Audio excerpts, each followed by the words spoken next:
Hello, good morning, good evening, good afternoon, wherever you're watching from.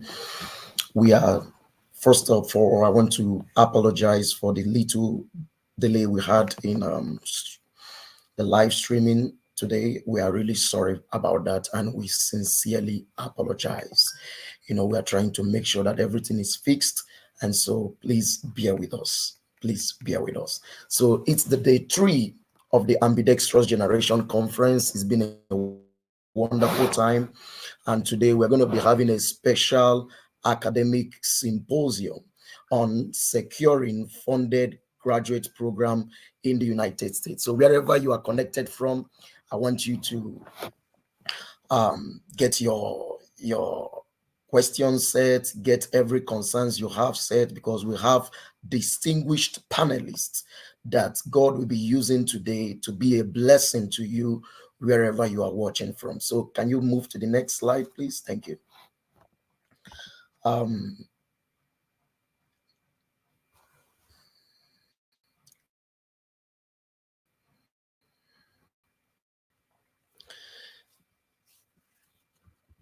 Okay, so here is the program outline for today. So we're going to take the opening prayer. So quickly, let's pray. Father, in the name of Jesus, Lord, thank you for this time. Thank you for this privilege to be a blessing. And Lord, we ask, even as this teaching goes forth, let wisdom be communicated, let understanding come, let direction come, let clarity come for someone. In the name of Jesus. Thank you, Father, in Jesus' name. Amen. So I'm going to introduce the symposium. What is this symposium all about? And why actually are we hosting this? Can you move to the next slide? Thank you, media. So our vision is clothing the next generation of leaders with the principles and the presence of God. That's the vision of this, because a lot of persons try to know what actually is the clone project all about. So here is our vision, and our mission is to restore. Our mission is to restore, to rekindle, to transform, and to preserve the next generation of leaders who will excellently represent God in the academia and also in the marketplace. Please, can you move to the next slide? Thank you. So, for the symposium specifically, we're going to see why actually are we hosting this symposium. Can you move to the next slide? Thank you. Yeah, that's our core values is a reward system, responsibility, respect, excellence and enthusiasm, wisdom and worship, affection and accountability, reaching out and resourcefulness, diligence and dedication. Can you move to the next slide? So why are we organizing this symposium? We understand that not so many persons, have a good grasp of what the US graduate application program structure is all about, and a lot of persons find it difficult to navigate through the application process. And not just that, some people don't even know the available funding options, so it's a big challenge for them. And even if they know, they don't know how to assess them. Also, there are persons that don't know how to go about, putting up a very good and strong application when it comes to US graduate application. So we believe that this symposium would handle and tackle these challenges. So first, we want to help people. So next slide. What do we intend to achieve after this symposium? Number one, we hope to ensure that persons, can you move to the next slide? Thank you. What do we intend to achieve? We want to demystify the application process and the requirements needed for any prospective graduate students coming into the United States to be able to know what are the requirements. And so we also want to guide. We believe that after this symposium, you would have been well guided on preparing a strong application, especially when it has to do with writing a very strong and winning statement of purpose. We have our wonderful panelists that are already prepared to do justice to these CVs, recommendation letters. And also we hope that at the end of this symposium, someone will be inspired to building competitive professional profiles on your LinkedIn, on your social media platforms, on your ResearchGate, Google Scholar, what have you.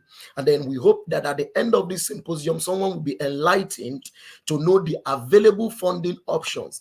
A lot of persons have reached out to us. Of course, we've been doing this privately, guiding people and helping them. But this time around, we want to enlighten people on the available funding options and also motivate them into accessing these opportunities.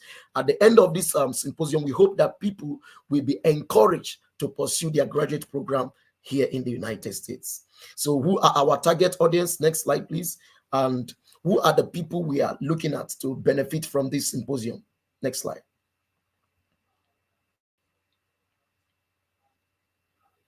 So our target audience, we are looking at undergraduate students, we are looking at recent graduates, we are looking at working professionals, international students, intelligent but indigent scholars. There are persons here, they have the first class, they have the wonderful results, but they don't have people that will be able to sponsor them. So we hope that at the end of this symposium, we'll be able to, achieve that, so that people that are currently doing their, maybe those in final years, those that just graduated, or working professionals, pharmacists, doctors, CEOs, whatever level of career you are in, you'll be able to benefit from this symposium. Please, can you go to the next slide? Thank you. So quickly, I'm going to be welcoming our first speaker, and he's a very good, he's a friend, and he's someone that is well vast when it comes to guiding people, especially in the area of graduate study application. So the first speaker and the first panel speaker for us today is Bola Odunaro. Bola Pius earned his national diploma and higher national diploma from Yaba College of Technology, where he graduated with distinctions in mechanical engineering. After then, he proceeded to the University of Ibadan, where he studied Bachelor in Science in Mechanical Engineering and graduated with a first class. And he was one of the top 1% in the faculty. Currently, Bola Pius is a PhD student at the University of Colorado Boulder, where he works on the research on material characterization, processing, and analysis of composites. He's also passionate about advancing research on concrete through innovative research and development. Bola is an exceptional scholar, and he's a recipient of various distinguished awards. As you can see, most important is the Dean's Honors Award as a first-class student in the University of Ibadan. Bola will be speaking to us today on the initial steps and application materials for graduate admission. Thank you so much, Bola, for joining us. And it's a pleasure to have you on the Ambidextrous Generation Conference. And we believe that a lot of persons connected, they are ready to hear from you on what are the initial steps to take and what are the application materials that one should be able to gather in order to get set for graduate application here in the United States. Over to you, Bola. Thank you very much.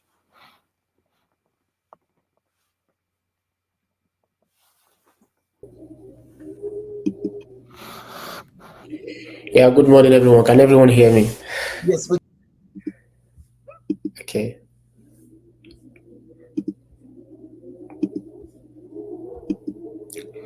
Okay, yeah. So,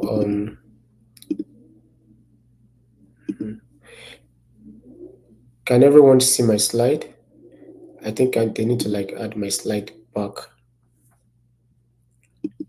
Okay, good. Yeah. Okay, yeah. So, good morning. My name is Bola Pius. Yeah, Odunwar. So, I'm a PhD student in Material Science Program, University of Colorado Boulder. So, briefly, I'll be talking to you, guys. Yeah, about initial step and application material for graduate admission. So, can I get a slide more bigger than my picture? Oh, thank you. Yeah. So, okay, because of our time, I think I was only given 20 minutes and I have a lot of things to say. So I'll just like go directly to what I want to say. Okay. There's always a first step in everything we want to do in life, no matter what we want to do. Yeah. There's always a first step for everything. So, um, the first step is always like, to be sincere with ourselves. It's not everybody that really want this like passion of like, oh, I want to like continue my schooling after BSc, after master. So I'm tired. So you really need to like ask yourself, like, why graduate school? You really need to like go to grad school before you like become the person you really want to become in life. I know one of the wrong notion that everybody always have about PhD, for example, is that oh, everybody that want to do PhD want to go and teach or want to go to academy. Yeah, it might be true to some part of the world, especially in Africa or Nigeria, that if you are doing PhD, automatically you are going to we are crossing to academy. But in the Western world, is totally different, right? I think most we have more PhD students in industry compared to academy. I think we have like I don't know if I'm correct with that statistics. I think we have like 30% of PhD graduates in academy, they're like 70 in industry. So because US Western country, they are research countries. They focus on their even their companies industry focus on research, so they need PhD student as a staff, in their so that way you need to ask yourself, why do you want to do PhD? So it's very important because PhD is a journey that is extremely okay. It's extremely, I would use the word difficult, but it takes a lot of like effort, a lot of energy from you, a lot of times, a lot of things that you won't be able to like do because you are doing PhD, all this kind of stuff. So you need to really ask yourself, do you need to like put all your life into this for the next 5 or 6 years of your life? So the next thing you want to do is to decide if you want to do PhD or masters, right? We know in the US we have more funding in PhD, but you need to ask yourself at the same time, am I ready to spend the next 5 years of my life doing research, just being in a lab? Sometimes 6 years, it all depends. So you need to ask yourself. So the next thing you need to do is to like evaluate your credentials and know your strong point and weak points. Yeah, everybody during application we always have a strong point and a weak point. During my own program, my strongest point is because I made decision when I was in polytechnic. I made first class in the university, so that's my two strongest point when I was applying. I know, okay, fine, okay, I'm a first class student, so I was targeting schools that valued result, like that they, how will I put the statement? Like they are set with good IGPA. That's those are the schools I was targeting when I was applying. I'm not targeting school that they are upset by research experience because I don't have publications. So that time, right? Okay, I have publications now, but that I don't have publications. So some people, I've seen someone like some of my friends that we came together. They graduated with two, but they have like 3, 5 publications. They have a good research experience. So their weak point is their GPA. Their strong point is their research experience and their publication. So they focus on schools that they are so linear with GPA, but they are somehow like obsessed like with you having research experience. We have some people they don't have, their strong point is because they have BSc and masters, right? So we know there's some schools in the US that there's some department you cannot enter with your BSc for PhD. They want you to have the masters first, except you are exceptional in your BSc. Maybe you have a publications, or you have one exceptional GPA, maybe like very close to perfect GPA. Yeah, they might consider you for PhD, but sometimes they want someone with masters, even some with publications, right? So evaluating your strong point and your weak point is very important. Then you will now know yourself. So, for example, if everything about you is weak point, then you need to tell yourself, okay, fine. Oh, you graduated with two, you don't have any publication, you don't have this, okay, fine. Maybe I should do my master's in Nigeria first or in my country first. Then after my master's in my country, okay, now I have a good strong point. Then I will apply to the USA for my graduate school, or apply to Canada for my graduate school. So you need to like evaluate, that's very, very important. So collect information about the programs you are interested in. Yeah, so this is why a lot of people make mistakes. I I have a lot of people now that is now that they are trying to like try to like look for school they want to apply to when the application is already opened, right? So I know by when I was applying during my own time by 2021 June, I already know all the schools I want to apply to. I've made my findings, I'll send email to the graduate coordinators, I've cancelled all the schools I know I'm not going to apply to. I've retained the one I'm going to apply to. So I'll just waiting for each school to open the application portals for me to apply. So you need to like check information about the program you are interested in. Where to find a specific information in background school is very important. So those are these initial steps like you need to like focus on. It's very, very important. Yeah. If you miss these initial steps, right, it might scatter everything along the way that you don't even know what to do and what not to do. Right. Okay. So I'm still talking about the initial step, right? I'm talking about your evaluation, your credentials. Now, like I think I already said that we have. I don't. I know we have. I know we have 4 grade system in Nigeria. If I'm right, yeah. I may be wrong. I only made first class throughout, so I don't really. I know that we have third class. We have two. We have 2-1 and first class. Yeah. So you need to know which one you are. Sometimes if you're in 2-2 and your 2-2 is somehow close to 2-1, you can do West evaluation. You can do evaluation. You can evaluate your result to US skill. Sometimes they say, yeah, people say it, but I didn't do West evaluation. People say it because so. Uh, okay, I think I might talking to me. Okay, okay. So do you get my point now? Yeah. So people say that if you evaluate your results, sometimes it boosts you, it boosts you. Like I didn't do as evaluation, so I don't know if that is true because yeah, this is professional stuff. So I don't know if it is true, but I've seen people that they were in 2-2 when they did their West evaluation, they're now in 3.01, 3.0 to 4.0. So yeah, skills and competence in your field is very important. And this is why people miss it a lot, to be honest. Yeah.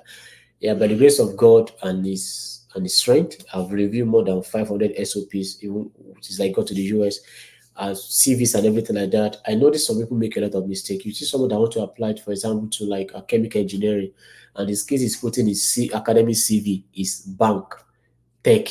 You know, they are not related. No school will take you serious to apply for PhD in chemical engineering, and the skills you are telling them you have is the skills you have in the bank, and not yeah or tech word or UI. All the UI. I'm a UI designers kind of stuff. They are contradicting each other. So if you said that kind of to me, it just show me that you just want to leave your country. You just want to find a place where you know that really have passion for this. So your skills and competence should really align with what you are doing. Certification in your field. I know some people, you guys have lots of certification for people that in pharmacy. I know you have to be like a license in Nigeria, right? I don't really, I think so, yeah, pharmacists. Maybe you have to do internship, they get a license. Those are the licenses in your field. Like I'm in engineering, you don't need any license to apply. The publications very important. So that type of graduate program that we have.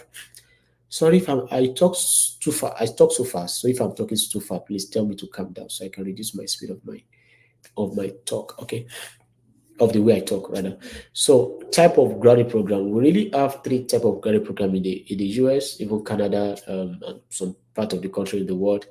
Yeah, the first one we have is master's degree, right? Master degrees is 2 years in the US. Yeah, 2 years.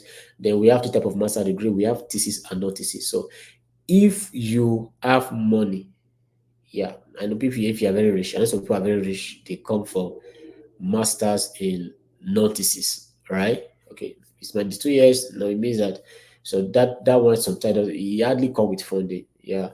But masters is sometimes come with funding. Yeah, then we have doctorate degree. So doctorate degree can be between 5 and 7. I've seen people that did their own within 4 years, 4.5 years. So you can also spend 4 years with your PhD. Depends on the nature of the school or the department requirement, nature of your peer. I know one of my friends that graduated with exactly 4 years, 4 years, like 3 months, because he does say, hey, you have done enough in this life to come and graduate. There's no more funding again. Your grant we got for you as like the grant, I think they answered the grant, so you just have to like graduate him. So things like that happen for you to like graduate early. But the standard wise, we know it's always 5 years. Sometimes it can be up to 7. Then sometimes it can be 4. Then we have professional degrees like MBA. You know, yeah. I know some people that they did their MBA less than 2 years, while some people did their MBA within 2 years. So yeah, those are professional degrees. Like I don't write any thesis, just want to come and learn, then graduate. So you need to so that is first one. Oh, I need to rearrange my stuff. Okay, sorry. So where can you collect informations on programs, right? One of your best bet where to collect information is US news, US news. So the reason why you always use US news is this, right? Okay. So the reason why I use US news is this. Right, God. US news will help you to like arrange the schools based on this is the best school, school is good, this school is the best, this is the best school in your field, right? You know, if I ask average person, wow, can you tell me the best university? They will tell you MIT, right? Harvard, all kind of stuff. But yeah, that's good. MIT is the best based on ranking. Some yeah, I know Wall Street just released a new ranking on their own now, and they are rating Princeton University as the best. I think they even put MIT number 5 now, number 6, based on their own stuff. But US news will help you to like rate those schools based on what you are applying for. So, for example, if I say, "Oh, US news, can you please give me?" If I will go to Google, I just type best university in the US that offer masters in mechanical engineering. Then I will look for the link for the US news.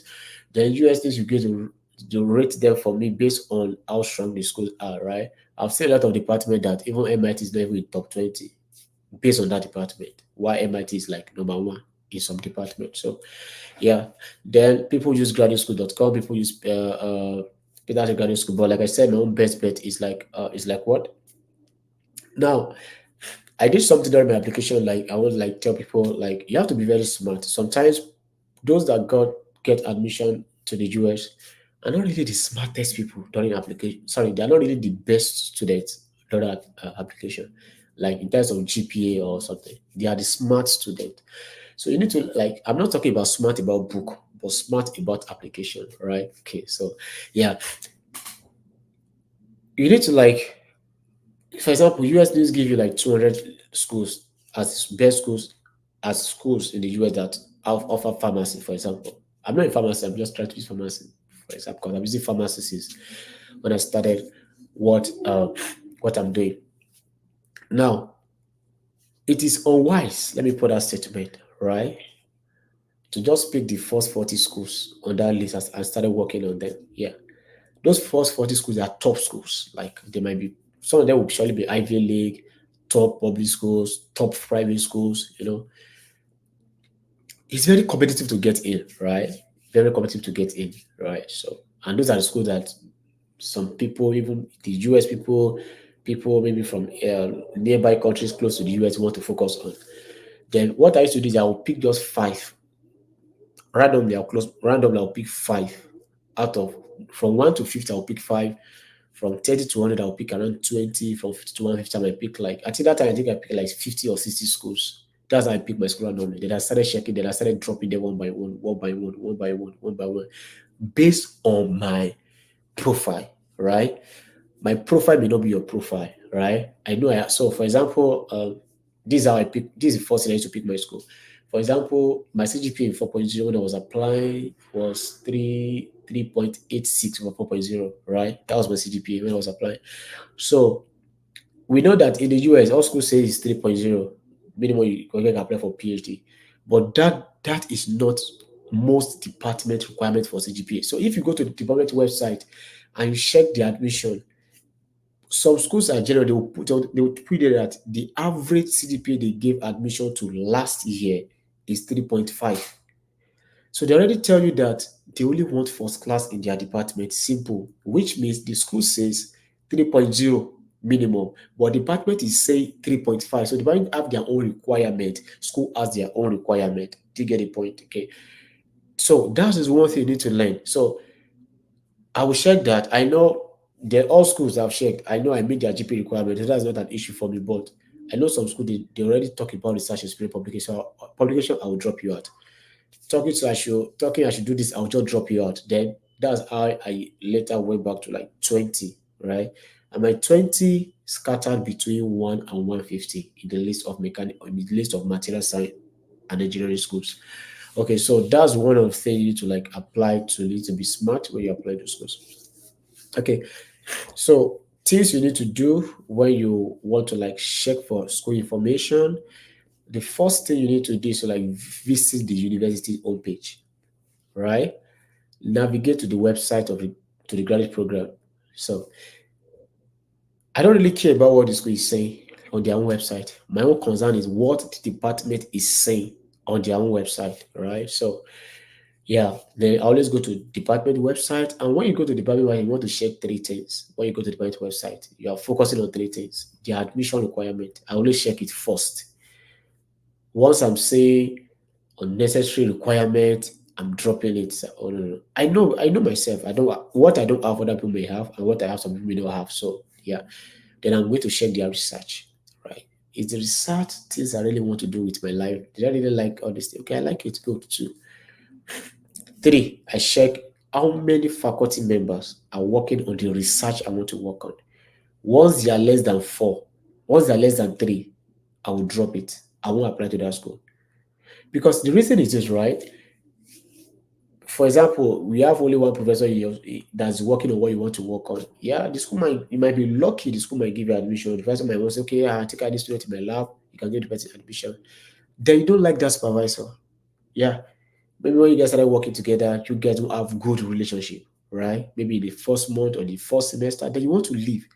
But now you can't change to another lab. You can't even email another professor because there's nobody working on what you want to work with again. So to be able to put myself in a very good position, I always try to like know, okay, okay, fine. At least three professors are working on what I would like to work on in that school. If I'm applying to that school, if the answer is yes, I'm going to apply. Good. So those are the things you need to like check on the school website when you open a department website. You need to want to check the admission program and you ask yourself, did I meet up this admission requirement? If your answer is no, leave the school alone and move on. Yeah.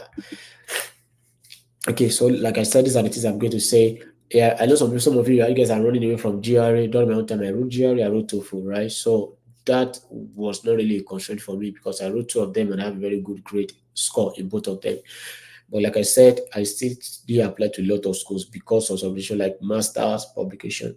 So when you open, you want to check the graduate application information. You want to check the application requirement. You want to check their deadlines, right? Sometimes some people will miss admission, application time because they didn't truly check the deadline of the school. They just had application and think that all schools have the same deadline. No, we know some school their deadline is November 1, even if it's for 4 next year in November 1. Then the next one will now be what? November 31st. That's another deadline. Then we have another one that is December 15th. Some on December 1, December 15th. Then we have January 15th. Some is even January 2. I've seen school that have January 2 or January 1 deadline. Then we have February 15th. I always tell you, if any school that put its deadline above February 15th, don't apply to that kind of school if you're looking for funding. Most that kind of school, they only give you funding. They are private school that they just want to apply. They might even give you admission in June. In June, to ask you to resume in July or August. So that is my own perception. I may be wrong, but I always tell people any school that have admission deadline beyond February 15, don't apply for it as an African, as a Nigerian, because the visa time takes a lot of time. We can get I-20 looking for visa date and everything before August will be here. And some schools, and we have some schools that they may not want to like uh, they may not want to like how do they put that statement? Defer your admission, then defer your funding with that admission. Sometimes they will tell you, oh, you can defer your admission, but you have to apply for assistantship when you have to come again. And it's not guaranteed, you may not get it again. So it's better you just put yourself in a very good position. All the school applied to, all their deadline was December 1, November 31st, December 1 and December 15th. Yeah, I didn't go beyond that because of a visa policy, yeah, of my country. Uh so this is one of the biggest mistakes people make, and I'm going to address it now. Yeah, you need to have a compelling online profile. Yeah. Okay, I think this thing is recorded, so I should not say something. So, okay, you need to have very compelling. Yeah, yeah. I know some people. I've seen some people like. I know, and this is what I was saying. When I was applying to, I know three schools check my LinkedIn profile.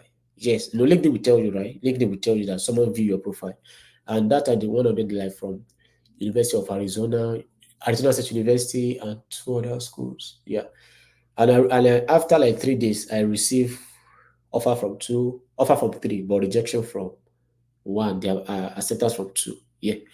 So sometimes, even most of the time, you reach out to professor, they want to come and check your LinkedIn to see what you are doing. Like they want to even know you more, and that's why most of you make a lot of mistakes. So you will see people applying for example, for pharmacy. Sorry, I use pharmacy truck because I started using pharmacy. I don't have anything against pharmacy. Okay. So they apply for pharmacy, but if you check their LinkedIn profile where they are currently working, they are working in a bank, they are UI UX designer, they are product design, they are tech guys, and if I come as a professor to come and check your profile, and I see UI US and I saw this thing there, I will feel discouraged that this person is not serious about this. No, no, I'm not taking this person. Or the school will come to check. So when you apply to grad school, your LinkedIn profile for that's where they check. They don't care anybody cares about your Twitter or your Instagram. Your LinkedIn profile matters a lot. Like you need to format it in a way that if I come there, I can see you're about. I can know that okay, this is what you want to do with your life. I can see everything in your school. Like most of you don't even put anything about your school on your LinkedIn. Your LinkedIn is empty. There's nothing people can read to even know even if you are a real person or you are not a real person. Your experience, like I said, your experience should mimic what you are applying for. Simple. Don't I didn't say you should not do other things. Do other things with your life, like experience, like but when you come to grad school, your LinkedIn profile should mimic what you're applying for. I think that's the best way I can say it because yeah. So Now, reaching out to schools, like initial steps are, we have a lot of initial steps. So reaching out to school, right? Two people you need to reach out to when you apply for grad school, when you want to apply for grad school. Number one is graduate coordinator. We call them GC. Then we have potential professors. We call them PI. I call them potential investigators. We call them, last one we call them my supervisor. Okay, we call them PI. So we always use the word PI for them.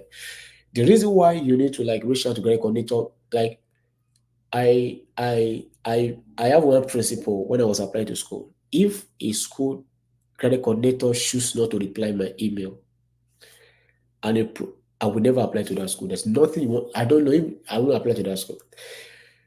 Most of the websites of some departments in the US are obsolete. Like they are not. They did them for like a long time. Like my supervisor website now, it has been there for like like a long time. It has not even updated. She has not updated it.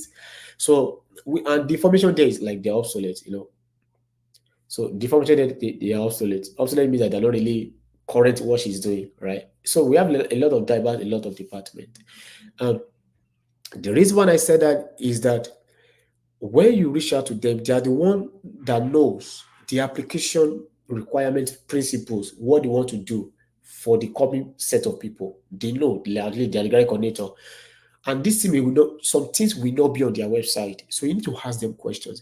I know that time we Another time I asked a school and the school told me, oh, because of COVID-19, effect of COVID-19, they are not going to like take any international student for now until for 2023, you know. And I applied for, so they told me I should not apply. I said, okay, thank God. Imagine I didn't ask that kind of school. I'm going to apply, I'm going to pay application fee, they're going to reject me. Or they may not even reply to my application. And I started blaming them. That school is wicked. I have to pay application fee. But just ask them questions. I asked them questions, and I'm not the kind of person that send cold emails. I know that's one of the things everybody says, send cold email, send cold email. If I ask a career coordinator and the career coordinator tells me, oh, you don't need to send cold email. All our students, if you give admission, automatically you're going to have funding through TA. Then after that, you can look for a professor. Simple. That kind of school, I'm going to apply. Beautiful. I'm not going to send any cold email to anybody because they told me you don't need a cold email. Then why are you sending it? So that's why most of you send cold email without reply because the policy of the department says that no professor can take any student except the student get admission first to the department. So sending cold email to that kind of professor, they will not reply. Do you get the point? They will not reply you because you are trying to go like, for example, see you both, you can go and try it. Material science department. Send email from now till next day, they will never reply you because that's the policy of the department. You need to get admission to material science program of CU Boulder. Then your first semester, you look for someone, you look for a professor. That's the policy. And we have even the chemistry in my school, that's the same policy. We have a lot of policy. So understand, and the only way you can understand school policy is through the graduate coordinator, not even on their website. So that's why the first point of contact between you and the school is your graduate coordinator. Okay, good. So there are always three emails I use during my own time. I use inquiry email. So these are the emails I send to graduate coordinators, right? And I will introduce myself. I have a very good profile, so I always put my profile first. Having a group profile gave me almost like 25 application fee waiver during my own application, right? Okay, so yeah. The first time I want to ask them is that I'll put on my profile. At that time when I was selling it already, I think I had like 328 over 340 in my GRE, the 106 over 120 in my TOEFL, right? So the one thing I always do is that I always ask them like 6 questions, and the first question I need to ask them is that can I use my official transcript for application? And this is one of the reasons why some people don't really get admission at the end of the day. It's not all school that accept your unofficial transcript. Some school wants to send your official transcript during application, right?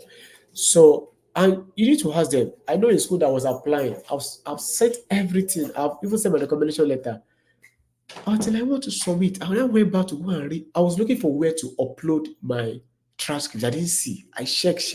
What was the problem? Until I then went back to the school website to go and share. I said, "Oh God, the school only accept official transcript. They don't accept unofficial. They won't take it from you. Do you get it? Yeah. So okay, yeah. So they won't accept it from you. I say, wow. I was so pained because the rules I'm giving myself, that's the only school I didn't use the rule for, and later bounce back on me. Like, so all my wasted 2 months on applying to that school, writing SOP, just wasted because I can't send my transcript to any school because I have to like send three transcripts, NDA, HND, BSc. So I can't. It's like a lot of money on me. You get the point? So yeah. And I always ask them that, okay, what is the minimum GRA and TOEFL requirement? And that's a very strong thing to ask. Some of you have three, some of you write GRE, let us say you write GRE, you have for like 158 in quant, then maybe like 150 in verbal. That score will enter some schools. That score will never enter some school. I applied to one school, I won't mention the name of the school. I get admission there. The minimum you can have in your quant to apply for the mechanical engineering is 165. You can't, there's nothing you want to tell them about it. And it must have, yeah, 165 or 170. Then verbal, they even take 150 because quant, they want it to be strong, right? Okay, so imagine you don't have 165 in quant and you didn't ask them this question. Then because you have 300 or 310 or 315, you assume you have passed GRE, right? Then you have use it to apply. They won't take you. Yeah, because the policy say that they need 165, not 160, not even 158. So I asked them that question. I always ask them, do I need to look for a faculty member before applying and securing an assistantship? Yeah. So we have some department in some schools. Why your key to admission, for example, Purdue University Mechanical Engineering Department. Yeah. Your key, your key to getting admission, right, is for you having an advisor that can say yes. Oh, yes, I want him to come and work in my lab, right? So you need to ask them. Why some school you don't need it? So you need to ask them that. You need to ask them how can you get a TRA, RAA. You need to ask them, can you apply with BSc to PhD? Ask them, not all schools. You know, a lot of mind we have in Nigeria. Sorry, I'm a Nigerian. Sorry about that. If you don't have no Nigerian here, is that oh, just apply. BSc to PhD straight. Yeah, a lot of schools accept in the US, but some schools, I can tell you, you can check University of Colorado School of Mine, they don't accept BSc to PhD for their most department. It's a very strong university in the US, very small in terms of size, but they are very strong. I've been in the school like twice or three times. You need masters to do PhD in that school. So you need to ask. And also ask them your application fee waiver. If you are good, yeah. Then this the other side is email you code email is just email. You send the professor to introduce yourself, talk to them. Then most of them will not reply sometimes, so I have to send reminder email to them also. Okay. Okay, so let's go to application materials and graduate admission. I hope I have okay. You say I have 3 minutes left. Okay. Okay. Okay, so application material for graduate admission. These are the five basic one is like you need your transcript, undergraduate, and possibly if you have master, you need your transcript. Your transcript should be signed and stamped by your department. It serves as an unofficial. Then you need standardized test score, GRE, TOEFL, IELTS. Yeah. If you apply to department, that requires. So it's not everybody that's going to write GRE. It's not everybody that's going to write TOEFL. It depends on which school are you applying to, which department are you applying to in that school. So you need a statement of purpose. Yeah, yeah, you're going to write that one yourself. I know some department, if you are in social sciences, you need written samples. It's straight from SOP. Yeah. So you need letter of recommendations. Okay. Then you need academic CV. The academic CV is different from job CV. Some people don't know the difference, but they're totally different from each other. The way you start them is different. The content they want there is different. Okay. So these are the five stuff. Then, like I said, I don't know why this thing is changing my stuff. I don't know. So, okay. I think this thing rearranged my slides somehow. So, for GRA, we have three schools use 4 times for GRA: required, recommended, optional, not required. Required means that you just have to submit the GRA to get admission, right? Recommended means that okay, fine. If you have it, they're not forcing you to submit it, but if you have it, submit it. Recommended means that sometimes if your school use the word recommended, it shows that most of the people that have been given admission before, right? They consider their GRE score. That's just meaning, yeah, something like that. The optional means that yeah, if you have a strong profile, don't submit your GRE if it's optional, right? But if you don't really have a good profile, if you have a good GRE score, submit your GRE stuff, right? The not require means that don't submit. They are not going to check it at all for anything. When they use the word not required, don't even bother submitting. Then we have GRE score. So 300 to 390 is a good score in GRE. 320 to 229 is like great score. The best score is only between 330 to 340. Yeah. So you should try your best if you are going to write GRE to be in the midst of great scores. Right? So for TOEFL, if you have 95 upward, you have a very fantastic score. Okay. Oh, so sorry. I don't know why they still rearrange my slide. Sorry about that. So, content of a good SOP, you must have introduction, you must have your academic background and journey, you must have professional experience and relevant works, research interest. Okay, research interest, you have to prove to them why you fit into the program, goals and motivation. They want to see contribution, they want to see all these things in your SOP, right? And sometimes be careful, please. Okay. So okay. Oh, okay. So okay. So that's the content of good CV. Sample of a good. So I made a sample here. So this is also a content of a like letter of recommendations. These are the things you want to see in your letter of recommendation. Is also very important. Okay. Okay. Okay. So like I said, academic CV has its own format.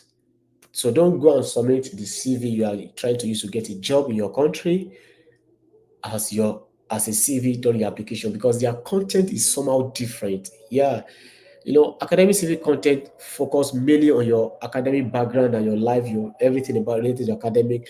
The only thing that you can put there that you can be your job CV, your academic CV is your education should be there. We all know that, and also your work experience. Yeah. So thank you so much. For the listeners, we are going to be sharing the slides, right, to you guys through email. Yeah, yeah. Thank you guys so much. I'm done. Yeah, I have to like. Thank you guys. Yeah. You are muted, Pastor Peculiar.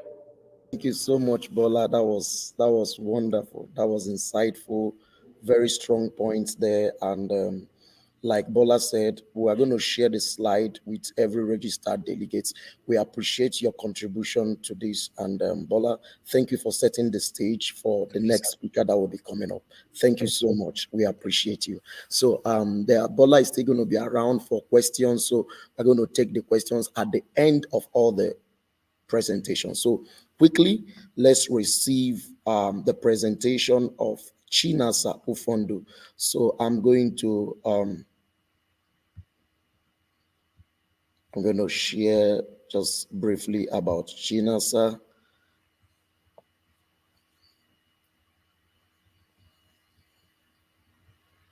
Yeah, thank you. So our second panel speaker, Chinasa Ufondu, is a fourth year PhD candidate and breast cancer researcher at the University of Minnesota Twin Cities here in the United States. She graduated with a Bachelor of Pharmacy degree as the overall best graduating student from the University of Nigeria, Nsukka, in 2017 and proceeded to work as a research assistant in both NAVDAC and NIPRID. She is a pharmacist and a science communicator who loves to share about her impactful cancer research, which has led to her winning many academic awards and fellowships. She's passionate about helping aspiring and graduate students achieve academic and career excellence. Chinasa is a recipient of several prestigious awards. One of such awards recently, she was given the first prize for the 3-minute thesis competition for graduate students at University of Minnesota, and so many different awards. As you can see, those of us that got the program booklets, you would see that she's actually a distinguished scholar with different prestigious awards. So quickly, we are going to receive her presentation. She's going to be talking to us how she was able to get all these awards, and then she's going to let us know about the available funding options for prospective graduate students, and also how do we assess these funding options. Over to you, Chinasa. Thank you so much for joining us in Ambidextrous Generation Conference 2024. Thank you. Thank you so much. Thank you for having me, Fan Peculiar, Pastor Peculiar. I'm just going to quickly share my slides. Um,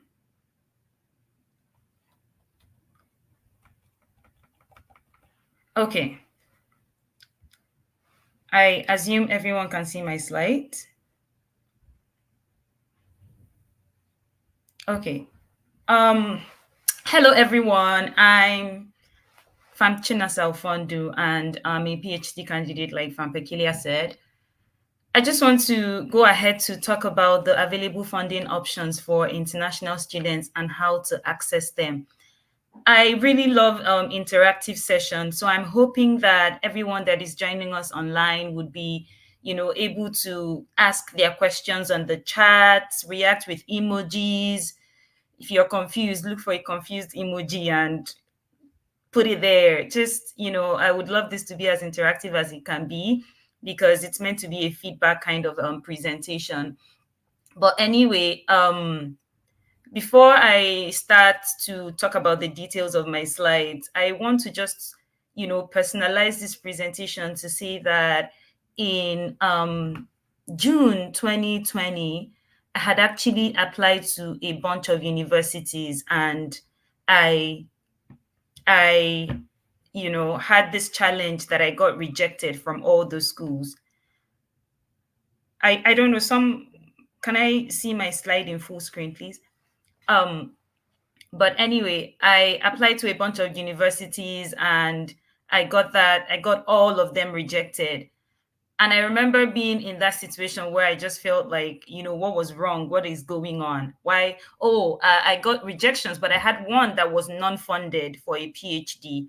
And, you can't, that's very expensive.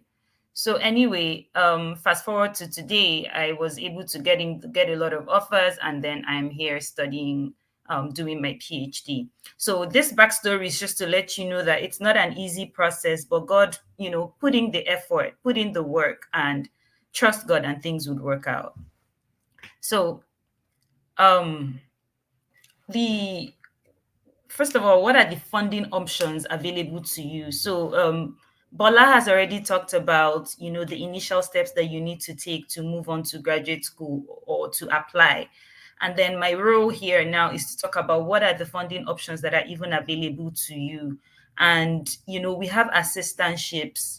And I will go on further in the further slides to um, talk about the like highlights on each of them. But then just a general overview is that we have assistantships, we have scholarships, we have low and zero tuition colleges, and then we have loans, and then there's self-funding. I just want to give a bit of context here that while this whole symposium is kind of focusing on the US, down the line, I kind of expanded it because I know that not everyone is going to want to apply to the US, and I know that not everyone that applies to the US will get into the US. So some of these things that I've included here are just like, okay, apart from the US, what else can you be thinking about? So moving on, we have assistantships. So one thing I wanted to point out is some people don't understand the concept of assistantships. We're so used to scholarships in Nigeria. I'm from Nigeria, and we're so used to the concept of scholarships. That's like um, someone giving you money or someone funding you without expecting something in return. But assistantships are a form of funding whereby you're being paid for some sort of work that you're going to do. So, for instance, you have research assistantships, you have teaching assistantships, you have administrative assistantships, and these assistantships are mainly applicable in the US and Canada. I know that in the UK too, they kind of have a form of research assistantship, but most times theirs may not directly come from like the professor. Maybe some funding agency is funding you for the work you're doing for them. So, different countries have their different rules and regulations. So, most of what I'm going to be talking about is US focused, but then I'll just be throwing in some hints that may apply to some other countries. And so these assistantships are mainly applicable in the US and Canada. And then for honing it down to research assistantships, so a lot of us probably have or have not worked in labs. So for research assistantships, your work majorly is to work in the lab as part of a research team. So you can imagine that that means that you're coming for a PhD or a master's. Let's just generalize it for graduate school, right? And then you're going to be working in the lab. And that work you're going to be doing in the lab, a whole chunk of it is going to be what you're going to use as your PhD thesis. And then for some labs, you could have other projects that you're running on or other things that you're doing that warrant them to pay you. And that would then be the funding that is paying for both your PhD. Like when you get a research assistantship, in most of the cases, it covers your tuition, it covers your health insurance, it covers then stipends that you'll be getting on a monthly basis or bi-weekly basis to take care of your living expenses. I think at this point it's important to note that you have to ask for the details of what their research assistantships would be like. Sometimes you could get a graduate school offer where they tell you, oh, you're getting 25% research assistantship, and that just means that you're not going to get it fully. They may cover your tuition, but what they'll be paying you for your monthly stipend may just not be the average expectation for someone that is getting full funding in that university. So, this should awaken your mind to some of the questions that you could ask when you get an offer. Like, what kind of assistantship should I expect? And so basically for me, I like research assistantships. I don't do TA. I'm going to talk about TA in the next slide, I think. But my department doesn't do TAing. And at first, when I got my offers, I had a school that was doing teaching assistantship. And I kind of thought, oh, I think this is one of the reasons I want to go to this school, because they do teaching assistantships. And, I would like to teach. I would like to hone my teaching skills and all. But I'll say 3 years down the line as a fourth year student, I kind of like that my department doesn't do TAing because, for me, I think it's a lot of expectations, or more like you have to juggle a lot of things as both a TA and an RA, because for sure you're going to have to do the research that is going to lead you to your PhD, right? So for me, I find it advantageous that my department doesn't require us to be TAs. So I just go to the lab, do my work, and then that's it. Obviously, that's still not a walk in the park, but that's also something for you to consider when you're considering your options. But definitely not something for you to think about when you're initially applying to schools. Funding is funding. You got to do what you got to do, right? And so moving on, you have teaching assistantships, and teaching assistantships mainly involve you helping a professor to take their classes. You could either be grading for them or taking a lab, and taking a lab just means you can imagine the labs we have back in Nigeria, having those graduate assistants that are helping coordinate the lab sessions. So that could be what is getting you paid.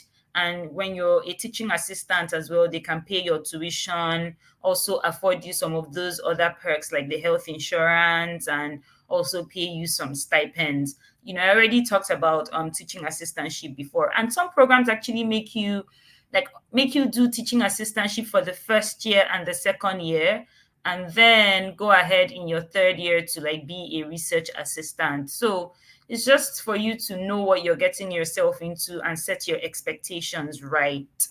For teaching, you'd probably be grading courses, having I can't remember what they call it, but some hour teaching hours or something, that some time that you spend with extra time that you spend with students to help them with what they're doing, to teach them more, to answer their questions.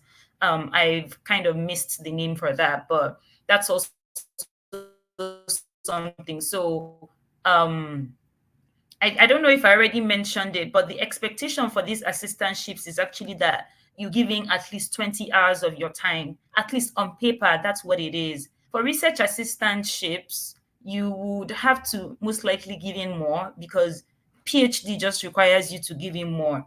But I think for TAs, giving 20 hours may be the set expectation because everyone understands that you would need to give the remaining time to the research that you're actually doing because you're not going to graduate for being a TA. You need to do the research, you need to do your PhD work that is getting you you're there to do the PhD. So at the end of the day, you have to prioritize your PhD work and find a balance around the other things. And then we have administrative assistantships.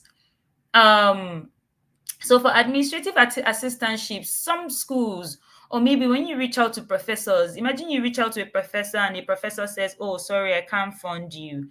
And then you reach out to the department and the department says, "Oh, we don't have teaching assistantships available."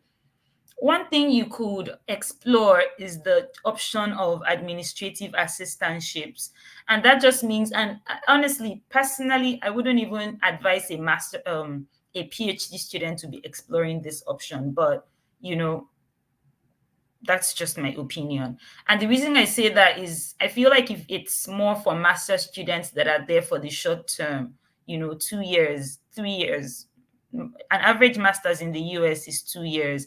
So for the administrative assistantships, you can work like in student services, in the library, just anything within campus, but not teaching or research assistantship.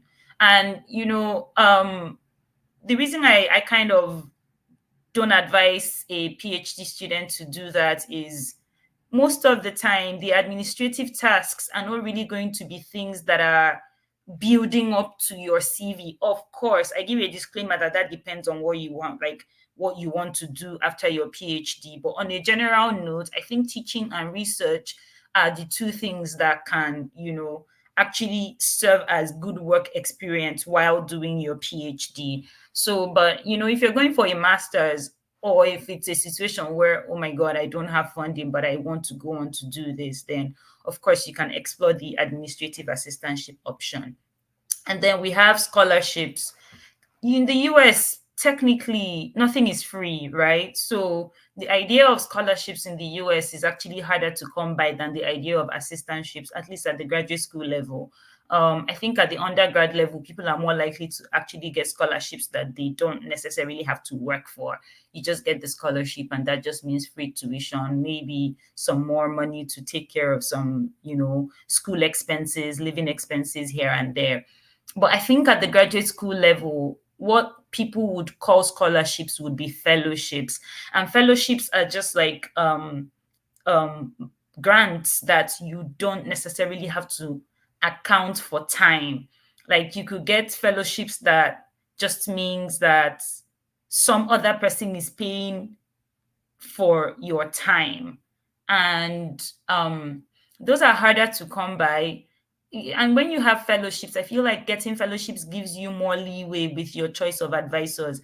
If you have a fellowship, for instance, that pays you your living stipend and pays you your tuition, that just means that any professor that you're approaching, you can tell them, like, you don't need to pay me. I already have this fellowship. And obviously, most of the time, you get the fellowship at the time you get the offer, like the admission offer. So it just kind of makes it easier for you to navigate. Like if you have fellowship, you're like the creme de la creme, for lack of a better expression, because like you can wiggle your way around with, with the lab you join and all of that. But those are very hard to come by. And what I see most commonly is just like having fellowships that just give you additional money. Oh, maybe a $2,000 fellowship, a $5,000 fellowship, unlike like sponsoring your whole PhD kind of fellowship. I wouldn't say those don't exist, but I think those would be very hard to come by. And then obviously they are either based on merit or based on need, and that varies for each institution. So you should definitely explore that option. And then, like I said earlier, I kind of made this slide with having other nations or other countries in mind. So these are some of these common scholarships available. I still maintain that not everybody would get into the US, and not everybody that applies to the US will be offered funded scholarships or funded admissions. So these are just a list of some of the common ones. There are a ton of them. Like all you have to do is just to Google common scholarships available, and there you have it. Somehow this platform is like messing up with the format of this, but I don't mind it.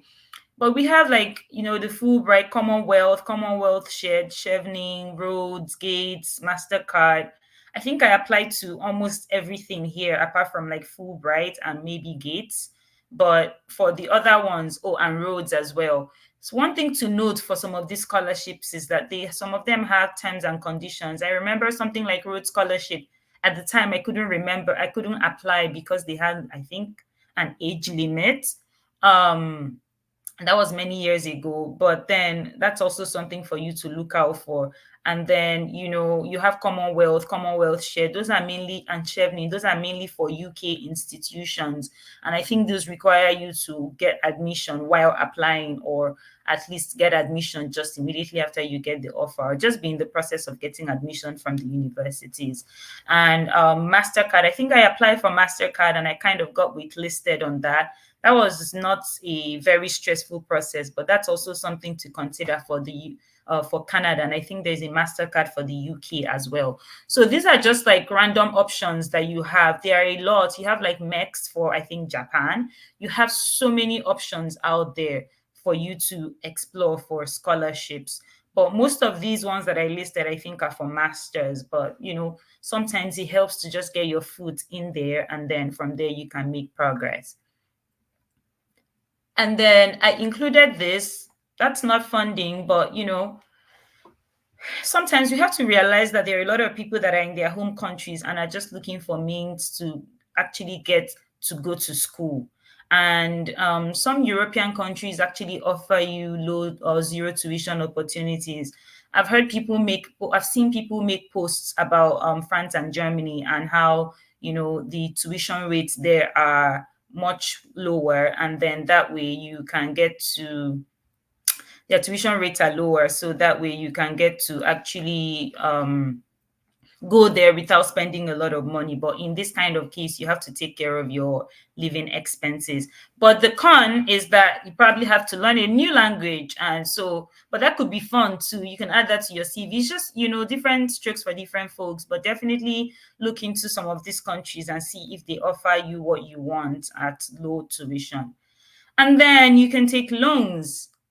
Yeah, this said funded, but funding can come from loans. And I actually do know someone that is here doing his master's, and he's on using like this loan system. Of course, they require you to have a guarantor. No one wants to give you money unless they know they can get the money back from someone else. That's just how it works. So they may need you to have a guarantor that would bear the risk of you not paying back. That's hard to come by, but that's doable. I know at least one person, and I've heard of some people that talk about it online, that they use like this Empower. That's the one I know that is available in Nigeria, but I don't know the rules. But definitely start with a Google search and see what that gives you. And then self-funding. Isn't it funny that we're talking about funded scholarships or funded offers and I'm putting self-funding? But yes, I included it because I just have to be frank that this whole process is so competitive, and I don't like putting everyone into one common basket, that not everyone can afford grad school. And some people can be able to at least partially fund themselves. So explore that option too, if you can support yourself in one way or the other to get into graduate school. Some people study and work to support themselves. That can be challenging, but it's doable, especially at the master's level.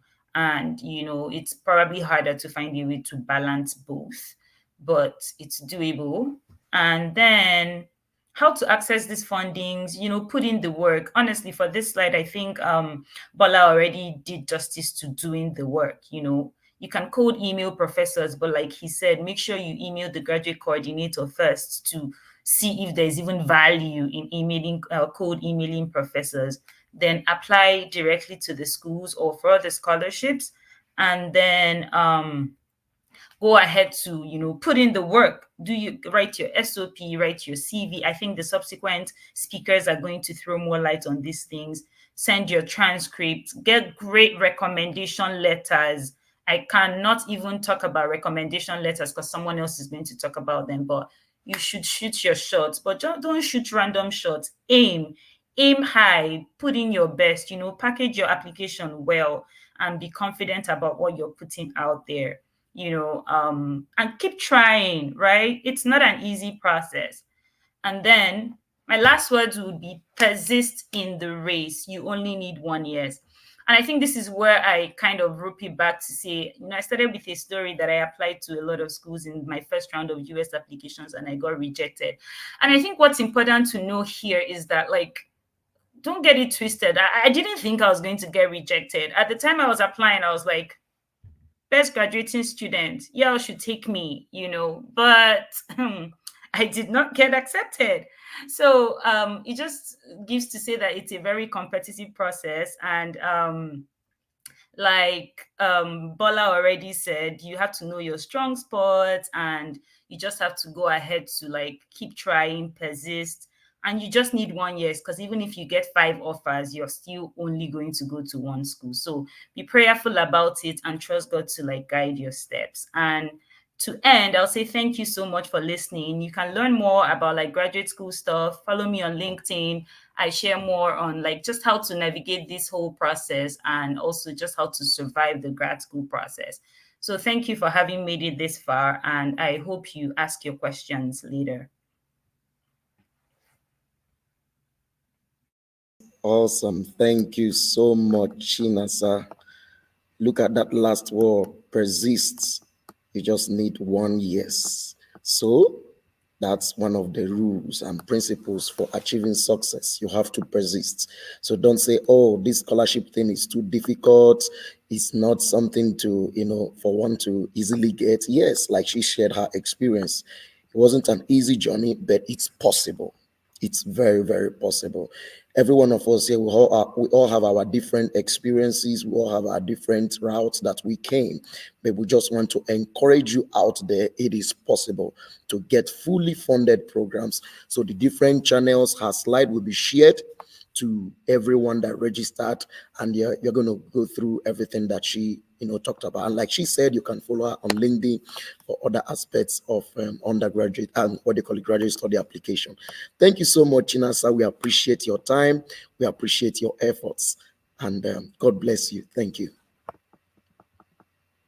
Quickly, we are going to be receiving the third panelist for this afternoon. She's a colleague of mine here in the University of Illinois, Chicago, and we're going to be receiving Angeliki Andranopoulos. Angeliki is set.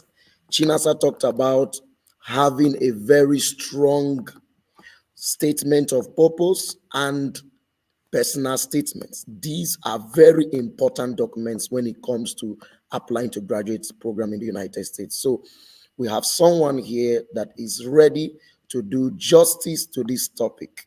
And I'm going to tell us a little about Angeliki before she, takes over the stage. So Angeliki is a fifth-year PhD candidate in pharmaceutical sciences at the University of Illinois, Chicago. She holds a pharmacy degree from the University of Athens in Greece, and also a master's degree in pharmaceutical technology from University Paris in France. She has gained experience in pharmaceutical industry, venture capital, and consulting through internships, and is passionate about bridging cutting edge technologies with entrepreneurial ventures. Her research interests include drug delivery, bioengineering with a particular focus on polymer lipid nanoparticles and hydrogels. Angeliki's PhD work focuses on the topical delivery of small molecules and nucleic acid therapeutics for wound healing and skin infections. She is a recipient of many scholarly and prestigious awards, just to mention a few: French Government Fellowship for Higher Education Studies, French Institutes of Greece, Van Doren Recruiting Scholarships, and so many awards. Recently, she was awarded the Chicago grant, the Chicago Cubs Grant Award, and that's wonderful. And today, Angelica will be talking to us how to write a winning statement of purpose and personal statement. Thank you so much, Angelica. We are glad to have you over this. Over to you. Thank you. Great. Thank you. Thanks so much, Peculiar, for the kind introduction. Let me share my screen. And just to make sure you can see it.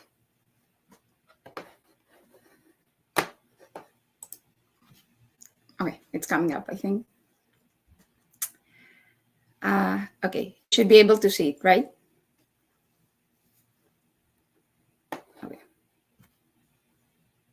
Okay, cool. Thank you.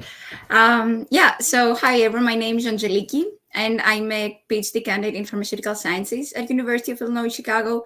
I'm very happy and very grateful to be here today. I think that's a great initiative. And I think it has been already very valuable for you from the previous speakers, and I'll do my best to make it also helpful to you. So before we start, I just want to remind you that all of us will wear where you are. So we know that the whole process might be a bit stressful. Myself, I'm an international student. I'm originally from Greece. It's a very small country. You can barely see it on the map. But I got my pharmacy degree from Greece. And at that time, I was a bit lost. I wasn't sure what are my next steps. I wasn't sure if I wanted to do research. I wasn't very confident about my grades and my GPA, but step by step, reaching out to people and looking for opportunities, I am where I am today. So if we can do it, you can do it as well. So yeah, that's just a reminder. So what we're going to cover today, as you heard from the previous speakers, the statement of purpose is very important for your application. So I'm going to try to break down, what should be included in there, what is the goal, and then I'm going to give you some examples, some good examples and some bad examples to avoid, along with some tips. Okay, to start, so what is a statement of purpose, right? Some of you might have already grafted yours, but some others might not really know what it is. So technically, it's a document around 500 to 1,000 words. Usually it's max 2 pages. And this document should include your academic and professional interests and explain what motivated you to continue with graduate studies, and also why you're going to join the specific program and how you're going to contribute there. And this is very, very important here. It's a very crucial component of your application. It might be a reason that you get an interview for the program, but also it could be a reason that, it can harm your application if you don't pay attention. So bear that in mind. And yeah, to simply state it, it's your opportunity to show to the admissions committee what are your motivations and why you're the right fit for the program. And what you include in that document cannot be found anywhere else in your application. So it is not your CV. It is not an extended CV here, right? You're not going to repeat the same stuff. And it's not what your referees are going to say. So it's your own story. And just to say here, the presentation mainly focused on research programs like PhD, but I think, the statement of purpose is very similar also for master's programs, so it should be quite similar. Now, before we get into details, I just want to clarify the difference between the two documents that you might see, the statement of purpose and the personal statement. So the two differences here, the statement of purpose is mainly focused on your academic and professional goals, like your research experience, what motivated you to continue with your studies, and then what are your goals and why you're a good fit for that program based on your qualifications. The personal statement usually is more like versed into your story about your experiences and background from different perspectives.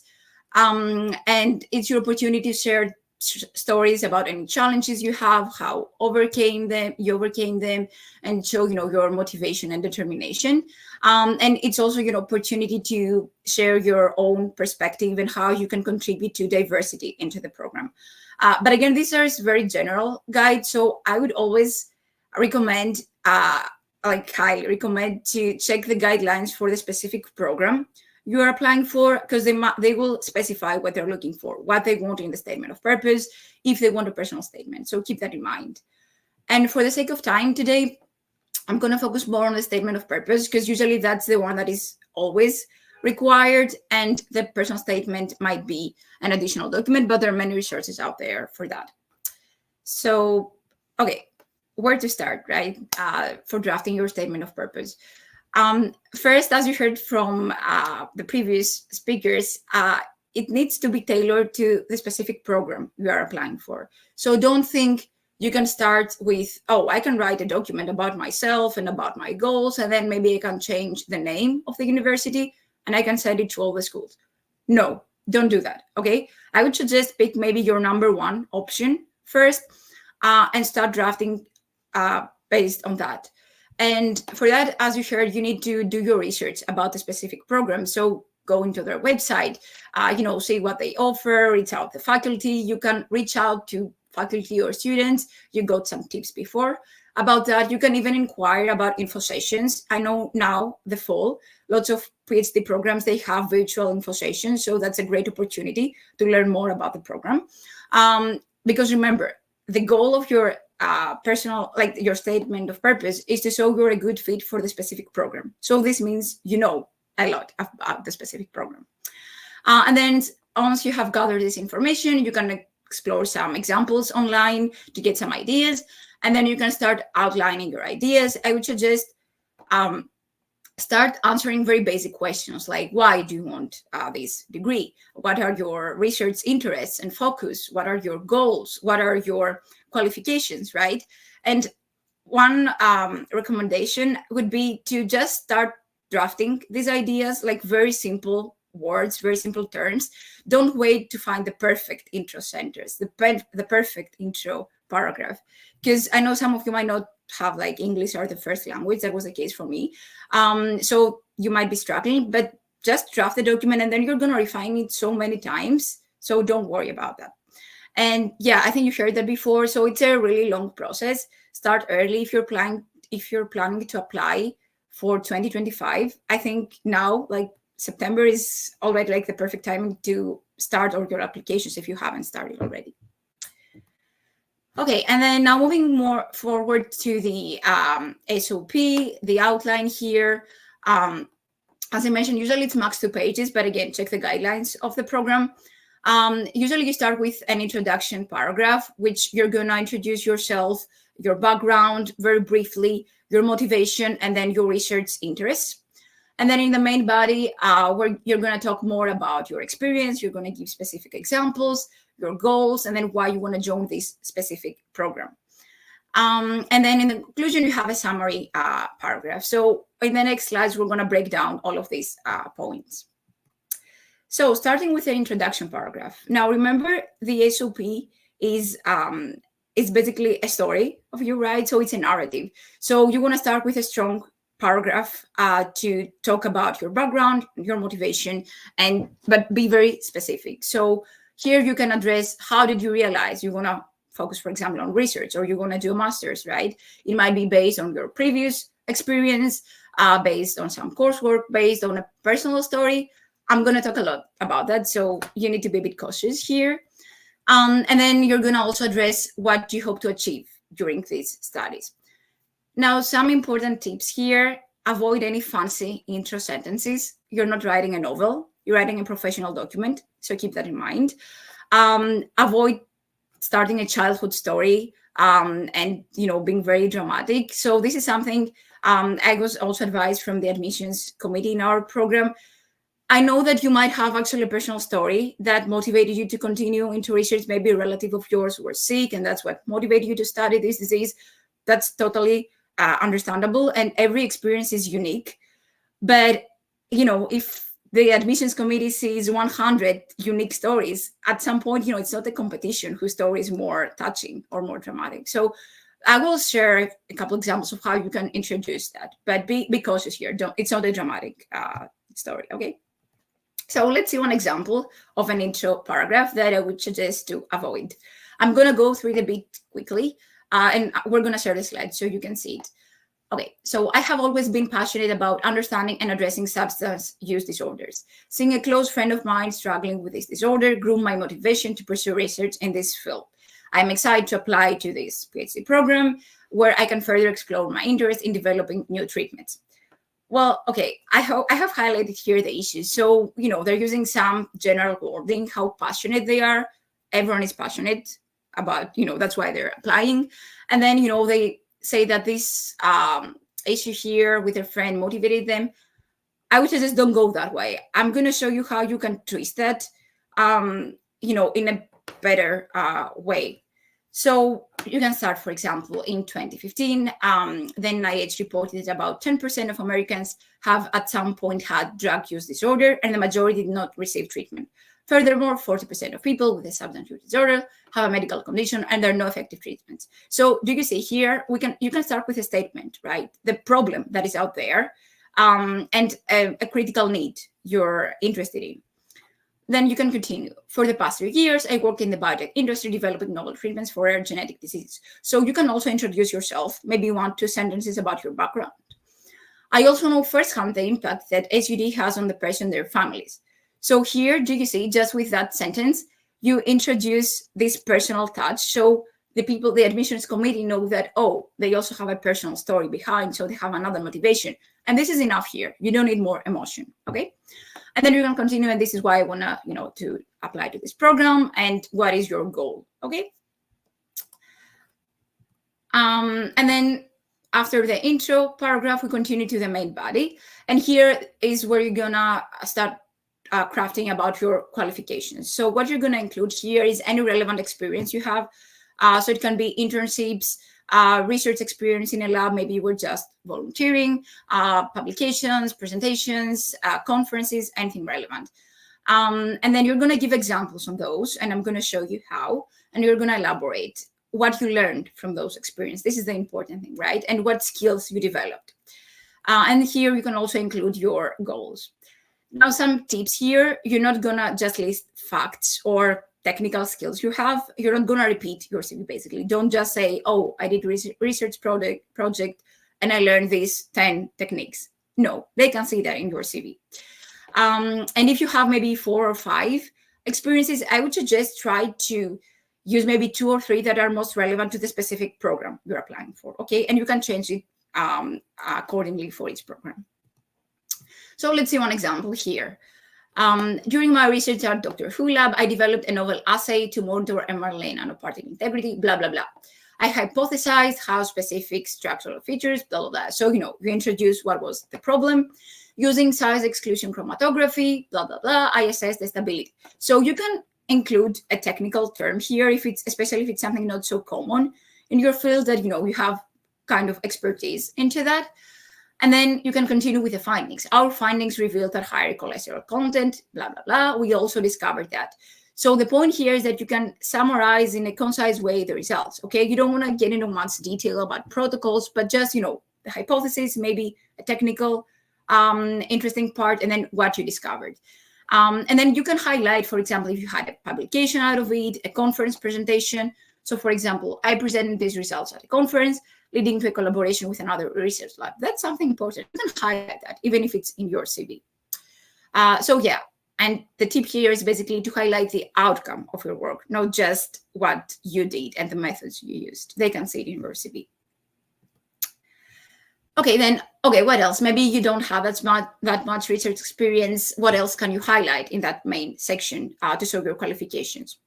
So you can include like any leadership position you have, for example, student associations or volunteering activities. But here I would suggest to include the ones that are most relevant to, the grad studies. For example, if you're volunteering, teaching to high school students, don't just say that. Say that I was teaching and maybe that improved your communication skills, or that also inspired you to maybe continue like into teaching as well. Try to connect it to the program, okay? Then you can maybe talk a bit about your diversity perspective and how you're going to contribute to the broader community. This is also important. And especially if the program has a diversity statement and that resonates with you, you can highlight that as well. Then any other skills you have developed. For example, if you know how to program, maybe in Python, don't just say it. Say, I know that, and then I can use it like in that part of my research. Maybe you can give an example there. And then something very common here that many students, are asking and are not very confident about. Maybe you had some challenges, some adversities during your previous years. Maybe you had bad grades, low GPA. Maybe you had 2 years gap. Maybe you need to work right for a while, and you don't feel confident about that. Because this is obvious in your CV, I would suggest you can try addressing that in your statement of purpose. But the way you're going to address it is you're going to say, okay, this is what happened, but this is how I overcame that, right? So in that way, you're going to show that you're able to solve problems. You're very resilient and motivated. So, and these experiences have contributed to who you are today. Okay, so this is very, very critical there. Okay, and then I think this is one of the most important paragraphs in your statement of purpose, and this is 100% personalized to the specific program.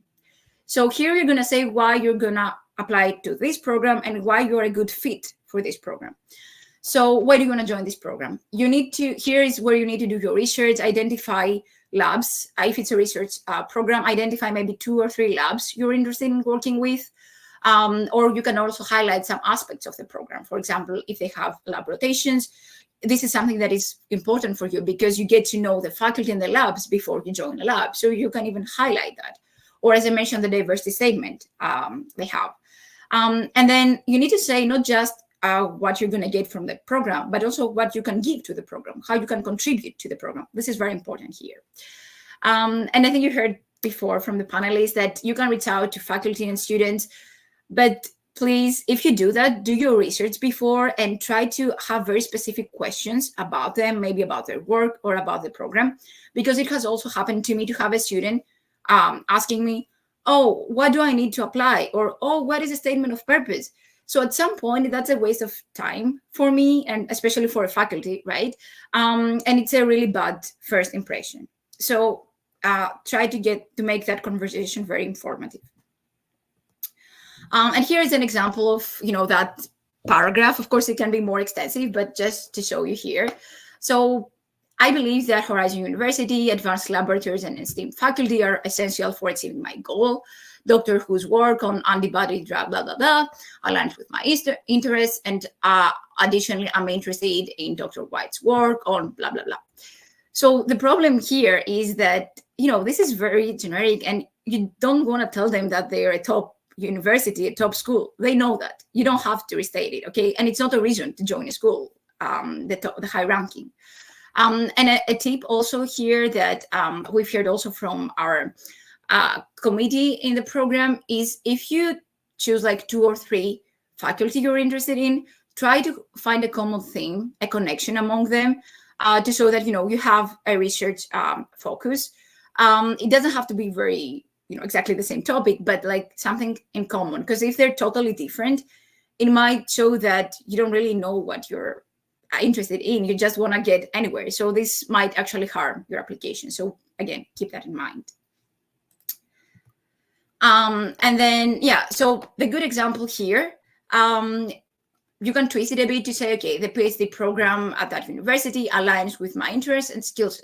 That's enough. You don't have to say how amazing they are, okay? I'm particularly excited about the opportunity to work with Dr. Who, work on antibody drug conjugates. I was intrigued by their research, blah, blah, blah. So here you can give one example from one of the recent papers, right? To show that, oh, I actually, did my research and looked what they're working on. My background in chemistry was equipped me with expertise to contribute. So here you can connect it with your background and see how you can bring value as well. And then you can say, and I want to investigate how chemical modifications, blah, blah, blah. So, then you can see, oh, this is my interest. It would be great, if I can work on that, which is relevant to their work. So I hope you can see the difference between those 2 examples. All right. And then finally, we have this, this conclusion paragraph. This can be just 2 or 3 sentences. You don't want to repeat yourself. It's just to close the narrative. And ideally, you can make reference to your initial intro statement. For example, in your intro statement, you might have stated what is your goal. So here you can just close that and maybe reiterate on your background and what is your goal again, maybe your ultimate, ambition and passion for your studies. Okay, and with that, I think the last tips I have, if I can summarize it, is that SOP is very, very important for your application. So make sure you spend time on it. You can go back and forth and revisit it. Um, be concise. You can give details, as I told you, but don't use any generic wording, like don't be verbose, okay? You don't want to repeat your CV, just expand on some interesting strengths there. Um, and yeah, you need to, so why you're a good fit for the program. um and yeah, this is your SOP, so don't copy others statement of purpose, and please don't use AI tools. I know it's very tempting to use, for example, chat GPT, but this is going to be very obvious, and if it might make more harm than good. Okay, and as I mentioned, if English is not your strength right now, you can draft it and ask for feedback from someone you trust, maybe peers or professors. And another consideration here is, if you have this early, you can share it with your referees so they can get a better idea of you and your goals, and they can craft their reference letters based on that as well. So that's important. Yeah, and I just have some indicative resources. There are a ton of them out there. I just found these ones that were very useful, and I use some parts in my presentation. And with that, yeah, I'd like to thank you. I think we're going to take questions after, but yeah, thank you.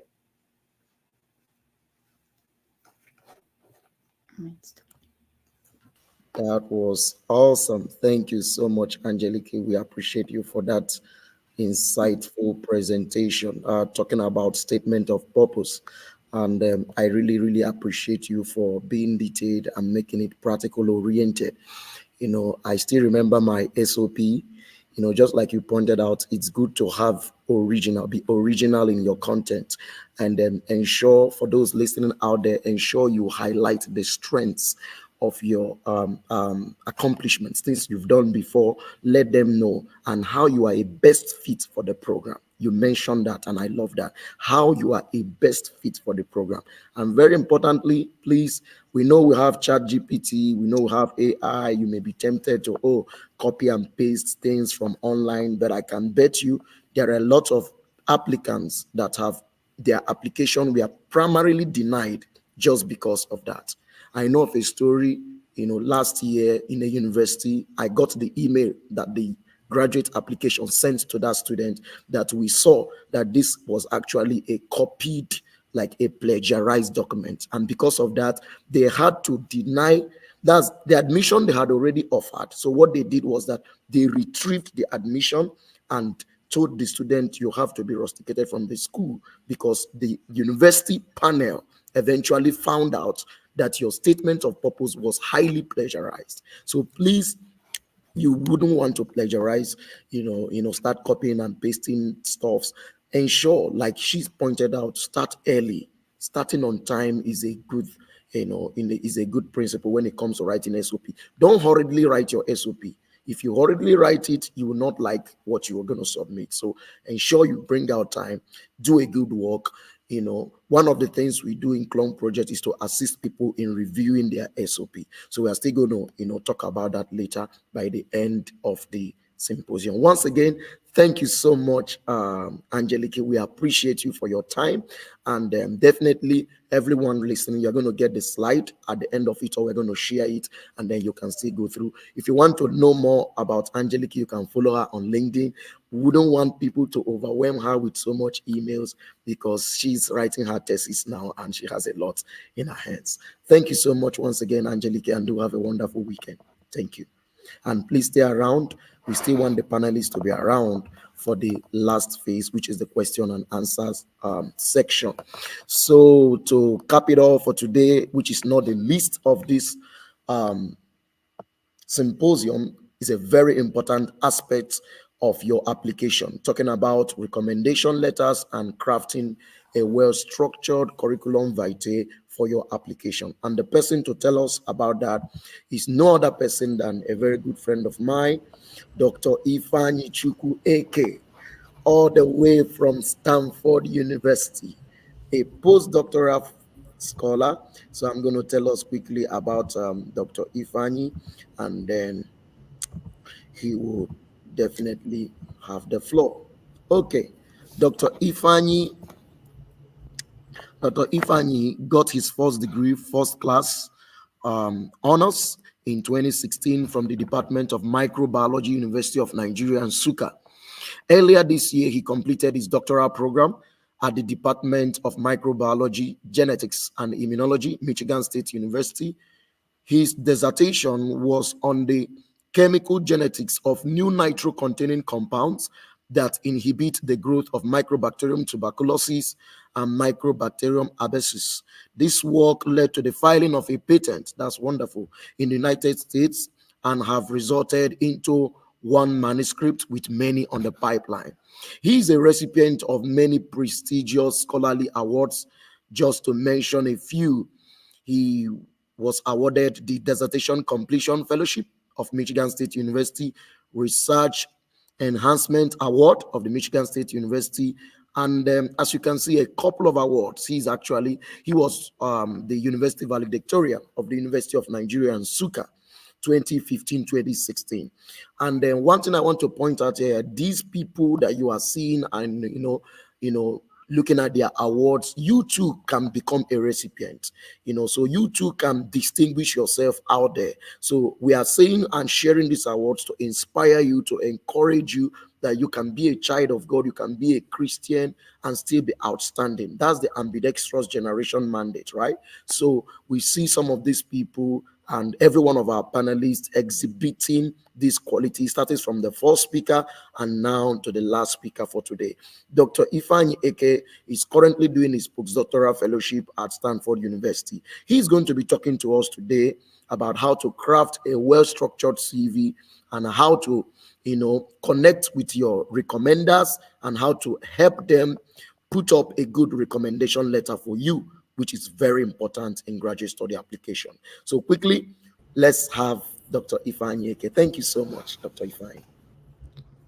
Thank you so much for that introduction. Can everyone hear me? Okay, so can everyone hear me? I'm trying to share my slides. I'm currently on, okay. Awesome. So thank you so much, everyone, for staying with us all throughout the day for the past 2 hours or so.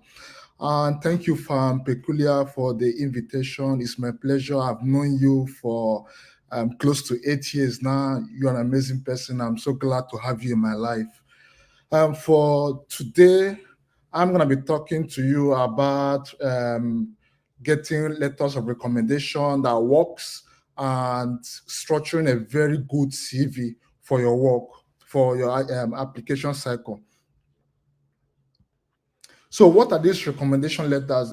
Angelica, I've talked about statement of purpose being a way for you to sell yourself. Recommendation letter is a way for people who knows you to sell your credentials, your fitness about a program, just to tell the admission committee how wonderful you are, how fit you are for the particular program. And it has to be written mostly by your academic mentor, someone who knows you. Now, I want to quickly highlight people who should not write these letters for you. One is your family or friends. Don't get your parents or your siblings to come and write these letters for you, because obviously, they are coming from a biased angle. So don't get them to write it for you. Your spiritual mentors, your pastors, anyone who is your spiritual mentor, you don't want, it just mostly has to come from your academic mentor. Your colleagues, your friends, they shouldn't be the ones writing this for you. Lecturers that have not worked with you, that you have not did any research work with them, or even they have not taught you, they are not supposed to write this letter for you. And even if they have worked with you, but they have a very poor professional and academic background, they are not good enough to write these letters for you, because it really matters. So there are certain things you have to consider before you select someone to write these letters for you. One is, has this person ever supervised you before? If the answer is yes, that means that person is qualified to write a recommendation letter for you. Number two is, does this person have credibility in my field? For example, let's say you are applying to a program in microbiology.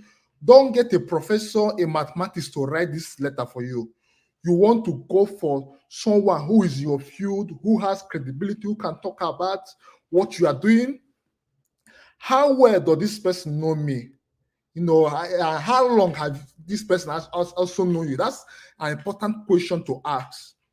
And if you gonna have this person write the letter for you, will the person write a very strong and wonderful letter about you to the committee? So does that person have a very strong positive view of you? And another thing you want to consider is how recent is your interaction with this person. For example, let's say you're applying for graduate school. You don't want your high school teacher to write the recommendation letter for you. You want someone who has, recently interacted with you in your work or in your undergraduate session to write the letter for you. And another thing you want to ask is, have they written these letters before? Because you don't want to be the guinea pig, for them to try to figure out how to write a recommendation letter. So you want to go for someone who have experience writing recommendation letters. You also want to ask, people who they have written recommendation letters for, did they get admission or so? So you want to really consider some of these things before you reach out to them asking for a recommendation letter. Then you also want to ask, are they able to submit this letter on time? Obviously, we know there are some professors who are very, very busy. They are very busy with administrative and other works. You don't want to go to them for this recommendation letter. Or even if you're going to go to them, you want to go 2 months ahead of the deadline and you keep on reminding them, hey, please, it's coming up. You keep on reminding them. So you want to consider time, because time is very, very essential here. Here, we don't joke with time at all. If you say deadline is December 1st, if you don't get that letter December 1st, yeah, it's done. So you make sure you are going for someone who can submit the letters to the admission committee on time. Now, assuming that you're unable to reach out to them, I kind of prefer that you reach out to them in person to discuss some of these things. Okay, but if you're unable to reach out to them in person to request for a letter, you can actually use this model. Don't worry, we're gonna share this slide with you so that you can use this as a format. I just included it here. So basically, let's say you interacted with this professor 4 or 5 years ago during your undergraduate classes or so, and now you are coming back 4 years later to ask for a recommendation letter. You can start with dear, you want to put the professor's name, or dear Dr. AK. You want to state out what you are applying for. I'm applying to a PhD program in linguistics this winter, and you are writing to ask for a recommendation letter. You want to talk about your plan for specialization. Then you want to remind that professor, hey, I took these 2 classes with you years ago, this, and you helped me develop a solid foundation. I like what you did, or probably I researched with you 2 or 3 years ago, and here is my something that can help you talk more about my experience. So here you want to include a summary of your academic and professional experience, like Angelica mentioned about statement of purpose. So this is a good way you can include your statement of purpose as you are requesting for a recommendation letter. Include it there. Then if you go ahead, you can also include your CV, like a writing sample, your transcript. You can include some of these things to your potential recommenders and be like, hey, if you have any question, please feel free to reach out to me. And one thing I must emphasize is that you also want to let them know the schools you are applying for, the number of schools, and the deadline for submission. The deadline for submission is very, very essential. So you want to let them know on time, okay? So we're going to share this so that you can use this template if you are requesting for a recommendation letter. Now, assuming they have accepted to write these recommendation letters for you, I kind of recommend you, sitting down with your referees to discuss some of the things that you may want to see being included in the recommendation letter. Number one is the context and expectations of the program. Some programs have what they need, what they require for a recommendation letter. Okay, so you want to include, you want to discuss that with your referee. Now, you also want the recommender to highlight specific examples of your achievement and research experience. So when I was preparing for this program, I reached out to my postdoctoral advisor at Stanford. I was like, hey, Dr. Bogio, I'm going to be giving a talk today to some people who wants to go to graduate school, people mostly coming from Africa, Asia. Is there any pointer you can give to me? One of the first things that he mentioned to me is you want your recommender to highlight specific examples showing how you took initiative in the past by research experience and so. Initiative, independence, okay, persistence. So you want your recommenders to highlight specific examples showing your initiative, independence, and persistence. So you want to make sure you highlight that, okay? Then another thing is your soft skills. So your referee should also be able to highlight, this person is able to get along with people in the lab, people in his classmates. He's an amazing leader. So he also highlights specific examples, show your leadership skills, show your ability to be a team player. Okay. Now, I know in the statement of purpose session, we mentioned something about weakness. These are some of the places where you can highlight or look at the weakness that I have. You can highlight that in your statement of purpose. You can also let your recommender to know your potential weakness, and they can find a way to reframe that weakness into a strength. So your recommender can play a huge role towards minimizing your weakness and playing it as a strength. So discuss that with your potential referee. And probably they may have areas that they need clarification on. So you can discuss some of these areas with them. Then, is there a format that needs to be followed? Yes, some schools need the recommenders to follow a format. For example, some schools may send like a form first to the recommenders, and hey, they want the recommenders to fill those forms. Then after that, the recommenders will now send the letters across to them in a special tab or so. So you want to let the recommender know the format that needs to be followed. And I can't emphasize this anymore. Deadline for submission, you want to make sure that the recommender is aware of the deadline for the submission, okay? Now, the other things to keep in mind, if you are applying for an admission, you have the right to see the recommendation letter that they have written about you. You have the right, so you can. I always advise people to waive your right to view those recommendation letter, so that your referee can feel free to write what they want about you. Obviously, you already trust your referee that he or she is gonna write very good things about you. Okay, so having that in mind, waive your right to view the recommendation letter, waive it, so that the referee will be free enough to write what he or she wants to write about you. And so that, people, your admission committee will know that you are not being a constraining factor towards your referee saying their mind about you. Now, most schools ask for a minimum of 3 letters. So minimum of 3 letters, but I kind of prefer at the beginning of every admission cycle, I kind of prefer reaching out to about 5 professors. Hey, I am gonna be applying to these schools. Are you willing to write a letter for me? So go for 5, because sometimes some professors may not have the time to submit all those letters on time for you. So you want to make sure that at least minimum of 3 is a minimum of 3 letters is sent across to the schools that you want. Then you want to allow your referees a good time to write the letter.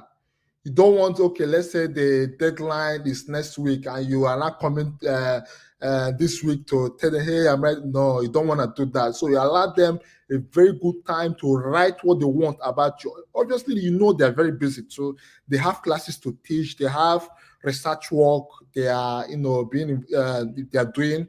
So you want to give them a good time to write what they want about you. And feel free to send them reminders when the deadline is approaching. Send them reminders. And I always encourage people to, let them know the preemptive due date that they need to submit the letter. Let's say the deadline for the application cycle is December 1st. You can obviously tell them, hey, I want it to be submitted by November 23rd. Please, can you send it across to the admission committee by November 23rd? You can go for that preemptive due date so that if by November 23rd they have not yet sent it, they're like, reach out, hey, I have not yet received this notification that you have sent it. Please, you need to send it because the main deadline is December 1st. So you want to work with them towards getting the letter submitted. Now, obviously, you also want to inform them on the number of schools we're applying for and the deadline too. Then after they have submitted this, I can't stress this anymore. After they have submitted these letters, you want to send them a thank you email. Gratitude is everything. Gratitude opens doors for you. You want to send them thank you for bringing out time to craft this letter for me. Thank you for what you have done. Thank you so much. So make sure you keep them in loop too with the admission cycle. If you have gotten admitted, send them, hey, I've gotten admission, this. If you got rejection, also let them know that you got rejected. So it's all about keeping them involved in what you are doing, and make sure you send that thank you email. It's very important. So having talked about recommendation letters, I'm gonna just give a quick overview of academic CV. Bola already touched about this, but I'm just gonna give a quick overview. So this is from my CV. I kind of used other names. I used Bob Marley. I like his music, so I used him as the owner of this CV. So these are different areas of an academic CV. We have the introductory part where you have your name, your address, your email address too. Okay, I kind of prefer that you use your academic email address. Obviously, you can also use your personal email address, but academic email address seems more official. So you want to use that. Then include your phone number too. As you can see, I put post +234 because that's the email, that's the phone code of Nigeria. So you want to include that too. Include wherever you're applying for, include the phone, your country's phone code. And like Chinasa said, you want to also have a very good LinkedIn profile. So you can also include your LinkedIn profile here too. Include your LinkedIn profile because it's very good. Now, apart from your introductory aspect, you can also have your personal summary. I saw that in the CV format that Bola shared. So you can include it here before you talk about your educational profile. You can include your personal summary. You can just include like 3 sentences. Hey, I'm an enthusiastic researcher who is into this. I hope to do this. Like just 3 sentences on your, just summarizing what your CV is gonna be telling them about. Then after you had your personal summary, you wanna go for your education. So here you want to talk about, hey, I graduated from University of Nigeria and Nsukka. You also want to talk about your grade. You can include your CGPA here. You can also include your thesis title, your research mentor. You can also include your high school that you went to. Then from there, you can go to your research and work experience. Bola mentioned You don't want, if you are applying for, let's say, microbiology, you don't want to bring your research and work experience to be banking, and so you don't want to do that. So let your research and work experience be related to what you are going for. Let it be close to what you are going for. For example, this person is going for microbiology. His research experience is close to microbiology. Here he's a research assistant in probiotic research team. He does something on biotechnology. He was also a teacher too. So you can see how all this fits into his the program that he's going for. Then you can also include your laboratory skills and training. Is that coming from me? You can include your laboratory skills and training too. Here is very good. For example, this person is good in chemical biology, biochemistry, and so include specific examples of laboratory skills you are bringing to the table. Then from there, you can move to your journal publications. If you don't have it, that's still fine. Here you can just include, and I can't stress this anymore, your Google Scholar citation. If you don't have a Google Scholar profile, go ahead and create one. Now it's just easy to create. Just create your Google Scholar profile. It's very good. It's just a coalition of different papers that you have published in the past. So that if they click on this link, it can directly take them to your profile, showing all the papers that you have published. So you can include your Google Scholar profile, your publications and book chapters, your conference presentations. You can include it here. Your awards that you have received in the past, include it. Leadership positions and community service. If you have been a leader, let's say in your student organization, you were the president or secretary, or probably in your research team, you were this. Include your leadership position. It's very important. Include it. The membership in professional society. Let's say you are a member of Nigerian Society for Microbiology. Include it, and with the year, that you were a member there. Then also include your references. It's very important for you to include this reference, so that if peradventure you are submitting your the referees, and let's say they have only received 2 referees so far, they can go back to this and be like, hey, we have not yet heard from John Michael Obi. They can send a reminder to them. So also make sure you include your referees here too. It's very important. Now, I think this should be my last slide. Is that coming from me? So you want to paginate your CV, put the page numbers, on your CV, and put your initials in every page of your CV, either in the footer or in the header. Why? Because most times your CV can be printed out, and some of the copies might be misplaced or so. But if you include the page numbers and your initials, it's very easy for the admission committee to bring everything together, So make sure you include your page number. I see most people don't do that, but try to do that for your own interest. Like I said previously, you can include a 3-sentence personal statement summary, talking about your experience and your future plans and so. Now, for some awards that are not self-explanatory, you can just include a very concise description of those awards. For example, if I say best graduating student, what does that mean? You can say, hey, overall, out of the whole people in the school, you had the highest CGPA. So you can include like a concise description of your experience and honors that you have gotten. Now, I can't stress this more. The first page of your CV is very, very important. That's what's gonna hook them. Like Angelica said, the first paragraph of your SOP is very important. The same way, the first page of your CV is very important. So you want to go for something that will hook them.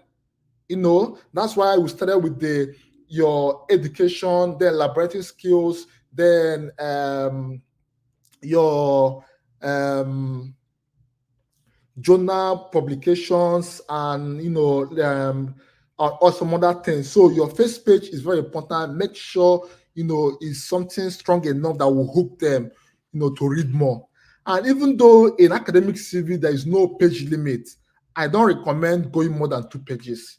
If there's a way you can collect everything into 2 pages, that's gonna really help you.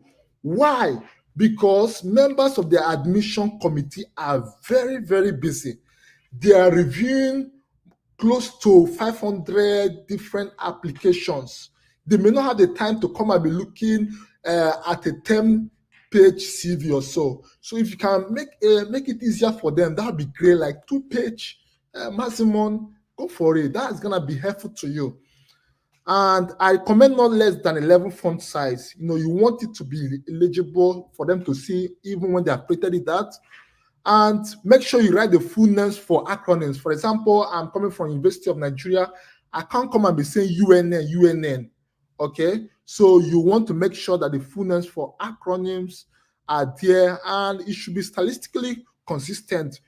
If you are using both, if let's say you are underlining your sessions, you don't want to come and underline this session, then the other one you come and just bold in. You want to be consistent with the style that you're using for your saving, and proofread.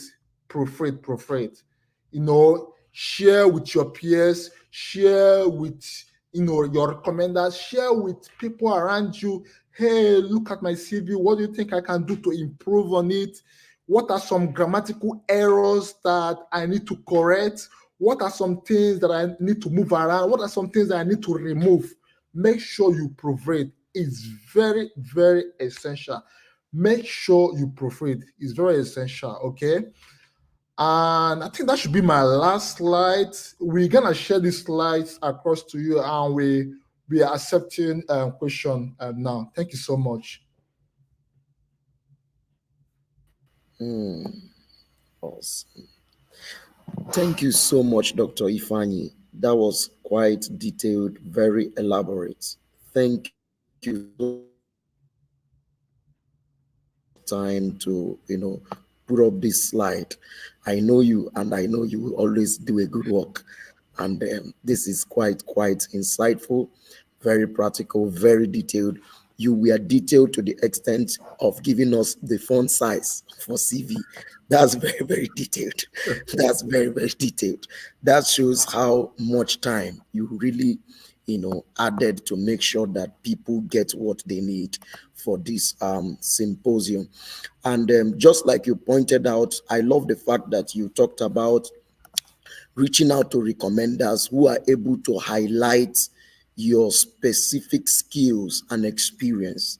That's very important, because I write recommendation for people. By God's grace, I've been able to, function as both a student and as a recommender, but I have also been opportune to see recommendation letters that people wrote or instructors wrote for some other person, and I tell the person, this is too generic. You need something specific. You can't just resubmit a general reference letter for this student, because each student have their peculiar features, they have their peculiar skills, they have different experiences. So a person, for you that is listening, ensure that the recommender you are reaching out to, he pointed that out, ensure is someone who knows you and understands, either from the academic point of view, your grades, your accomplishments, and can, without reservation, express how those your trainings, your academic qualification makes you fit for that program. Somebody that will not be reserved, somebody that will openly and give a magnanimous expression. It's not just because like the recommendation I write up to like 2-page recommendation. My recommendation when I'm writing it is usually up to 2 pages. Not like I'm just trying to say things, but it's to help the graduates committee know that this student is not just a random student. I know him very well, either a student or a mentee, either someone I've supervised or someone I have guided in one way. So, and I want to add this for people reaching out to, don't reach out to instructors who will say the same thing about you. Yeah, like Professor A is saying the same thing, Professor B. Let them come from different angles. That's my approach. So Professor A can talk about your research and your skills. Another professor will come from the angle of your academic qualifications. Another professor can come from the angle of your leadership capacity, which is very needed in graduate program. So I am just saying that to add, add flesh to what Dr. Ifan. But honestly, Dr. Ifan, you did a very, very, you did a surgical. that's like you used the eye of a surgeon to be able to navigate each of these processes, especially when it comes to recommendation and preparing a very a well-structured CV. Thank you so much. We're going to be taking questions, and I don't know. Let's see the questions we have, but maybe those on the YouTube can help us, to get the questions. But while we wait for that, um, is Bola still there? Bola? Can we have Bola come up? I have a question that I would want him to address. Yeah. Yeah, Bola, can you please? Yeah, okay, good, good, good. Bola is on. So, Bola, can you tell us? You talked about GRE. There are many persons out there that don't have GRE. I know you did GRE. You are a very bright student. You did GRE. You did all of that. There are schools also we know in the US that don't require GRE, because Yeah. there are a lot of persons that say, "Oh, I didn't write this English verbal listening skill. I didn't write all of this, stuff." Do they still qualify to apply? Should they Yeah. feel like, oh, I don't have GRE, so I shouldn't apply? I just want you to say something on that and encourage them, because some persons may say, this baller of a guy, he has GRE, I don't even have it. Should I still go ahead to apply? So can you just say something on that? Yeah. Thank you. So funny enough, the school I'm currently in now, I didn't submit my GRE score, and I Yeah. still got the admission. I got the admission to like three schools without GRE score. So like I said, so it's not everybody that's going to write GRE. GRE is quite. I'm an education history scholar during my whole time, so they pay for my GRE, for my TOEFL, my everything. So yeah, that's actually let me go and write GRE. If not, I will not write GRE because it's very expensive. Like GRE is around in Nigeria now is around 400,000 naira to register for GRE, so it's very expensive. So that's what I'm saying now. If you know you have a first class or you have two on your publication and you know that you don't really have this money to like write this GRE, look for schools that they don't require GRE. We have thousands of schools in the US that don't require GRE. You might have a lot of constraint if you are in engineering, right? We have few schools that don't require GRE, like my school. No, the only department that requires GRE in my school is economics. After economics, no department again that require GRE, and all paid students are fully funded, right? We have a lot of schools like that also. So you should look for schools that that you know that they are not requesting for GRE. To search for school is one of the biggest work you need to learn how to do in graduate school application. Like I said, yeah, I searched more than 100 schools. Okay, I sent code mail to more than 100 professors. I have the proof. Like, I did get the point. So for you to know how many schools I've searched, before I can scale down to like 20 that later apply to. But this is my own opinion, my own recommendation. If you have to, one, try and look for money to like do evaluation of your result to see if it's going to push you to 3.0 in USK over 4.0, right?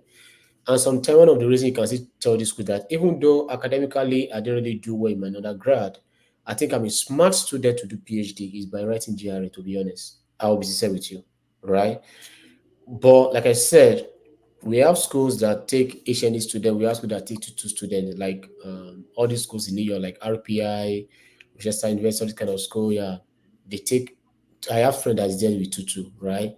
So that is just it. Like I said, know your weakness, know your strength. Look for schools that your strength will take you, will get you admission into, and stay away from schools that you know your weakness is the strength they are looking for in their applicant. That's just one of the smartest way to apply. I know the biggest mistake we used to make, especially for those applicants in Nigeria, is this. Oh, Mr. Peculiar is in Illinois, University of Illinois, if I'm right, Chicago, right? Oh, he's my friend. I want to apply there. He applied there, and I want to apply there. Oh, my friend is in West University. I want to apply there. Oh, they say Nigeria, and that's basically always. And the profile of Mr. Peculiar is not my profile. I may not have what he has that took him there, but now I want to apply there because he's there, and as when they are going to give me admission. No, it doesn't work like that, right? So even your own school will be in Alaska or anywhere. Just go to where you know your strength is what they are looking for, not your weakness. So that would be my own advice about GRE. Yeah. Thank you so much. That was very important. I just like you said, I have a mentee trying to apply to my school. I looked through her profile, looked through her CV. I just advised her. I say, it's you and me coming to forget it. This place is very competitive. Yeah, my Very, school. very If you don't have competitive. a first class, you can't enter my school. There's nothing you want to do. Yes, there are The only thing what first class. Bola. Yes, what Bola pointed out is very important. Everyone listening is very important. Don't go to pay application fee to a school that you look at what they are looking out for. These are your deficiencies, and you don't have them, and you are forcing yourself like you will get it. I believe God. Then anyhow, somehow, something will happen. I must get it. Of course, we believe God, but you must be strategic. You must be strategic in your approach. Believing God doesn't mean you should just be, throwing your money, especially now that it's not easy getting $100, $50 for application fee and all that. And if they are going to request for it, you shouldn't just pay application fee in the name of, oh, this is a big school, Ivy League school, I want to go there. You don't have what it takes. Don't struggle. Okay. Don't bother applying there. Look out for schools that fit into your current accomplishments, your current program. And honestly, like he pointed out, there are schools looking to have you. Like, they are happy that you have what they are looking for. So why not go for those schools? Okay, so that's very important. Like we said, my own school, they don't need GRE. Bola school doesn't need GRE. So for you out there wondering, oh, do I really need a GRE? You don't need a GRE. Look out for schools that don't require GRE and shoot for those schools. And we believe that we will hear your testimony and you are going to get it. Okay. So quickly, I have a question for China. So do we have questions? Let me see whether we have. Okay, someone has a question here. For someone with more than 5 publications, how many should we include in our CV? Okay, that should go to Dr. Fanny. Okay. Yeah, before we take Chinasa's question. Yeah. For someone that has more than 5 publications, how many should the person include in his CV? Other panelists, please, you can feel free to contribute. Yes, thank you. Wow. First of all, congrats to you for having 5 publications, even with your extended PhD. That's really enough. That's really amazing, honestly. Yeah. So I'm gonna encourage you to put everything there. Okay, put it there. I think you should put everything there because that's something that you want to highlight. 5 publication, that's like a very big selling point. Now, if peradventure you are unable to put those things there, like if you saw the format that I used in the CV that I shared, I included Google Scholar profile. So you can include your Google Scholar profile link in your CV and be like, hey, I have some other publications here. You can check them out by clicking on my Google Scholar profile. So you can click on it and it will take you directly to the Google Scholar profile there. But I will encourage you, first of all, put everything down there. But if you're unable to do that, your Google Scholar profile can take care of that too. Thank you. Another question quickly before we move to China. Can I You want to quickly say add something? Oh, something? please. Yeah, I please just go wanted ahead. to say that, yes, congratulations on having 5 publications, but I also, most of us here finished from Nigeria. So I would like to say, just add them if they are relevant publications. If you have 5, and you have some that may be out of scope just because you probably started with trying to grasp at any publication. If you have 3 solid ones, I think the whole review process can get sentimental. Like, it's not like it's a technology that's going to read through your stuff. So don't include, in the bids to include all, don't include what may be off what you're trying. Like, if you're tailoring your CV, then tailor your CV is what I would add. But like Ifeanyi said, obviously including a link to Google Scholar where everything would then show is a good idea. I think 5 is a great number of publications to have. Wow, for someone that has 5 publications as a Yeah. recent graduate, that's Yeah, so I think I'll 100% support what Shinaza said, right? So it's Yeah. not really about having publication, it's about having relevant publication, right? I know some people, they are applying. I've seen someone, okay, I was evaluating someone credentials. I know he's claiming he has like 6 publications. Then when I check everything, none is only 2 that's relevant to engineering, like engineering in general, only 2. So the remaining 4 are the one that is joining someone in computer science, joining someone in biology. They just want to have publication now, so you keep on joining people, try to join people, and I just say that guy, no professor will see for publication in computer science when you're applying to engineering, like, and they want to take you serious. Like, I think, oh, just put only the two there. They get the point. At least shows that you have research experience. That's just what they want to see. Yeah, I think that's what I'm going to say about watching as I said.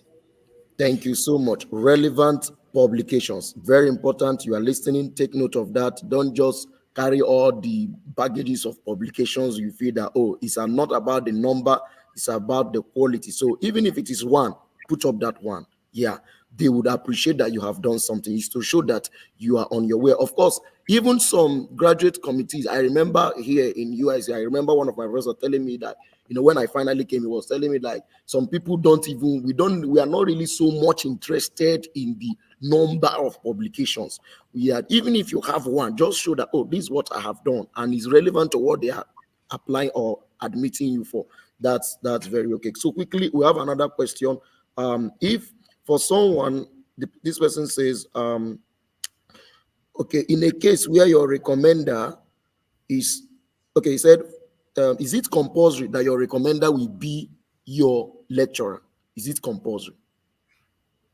Can you just say something on that, Ify?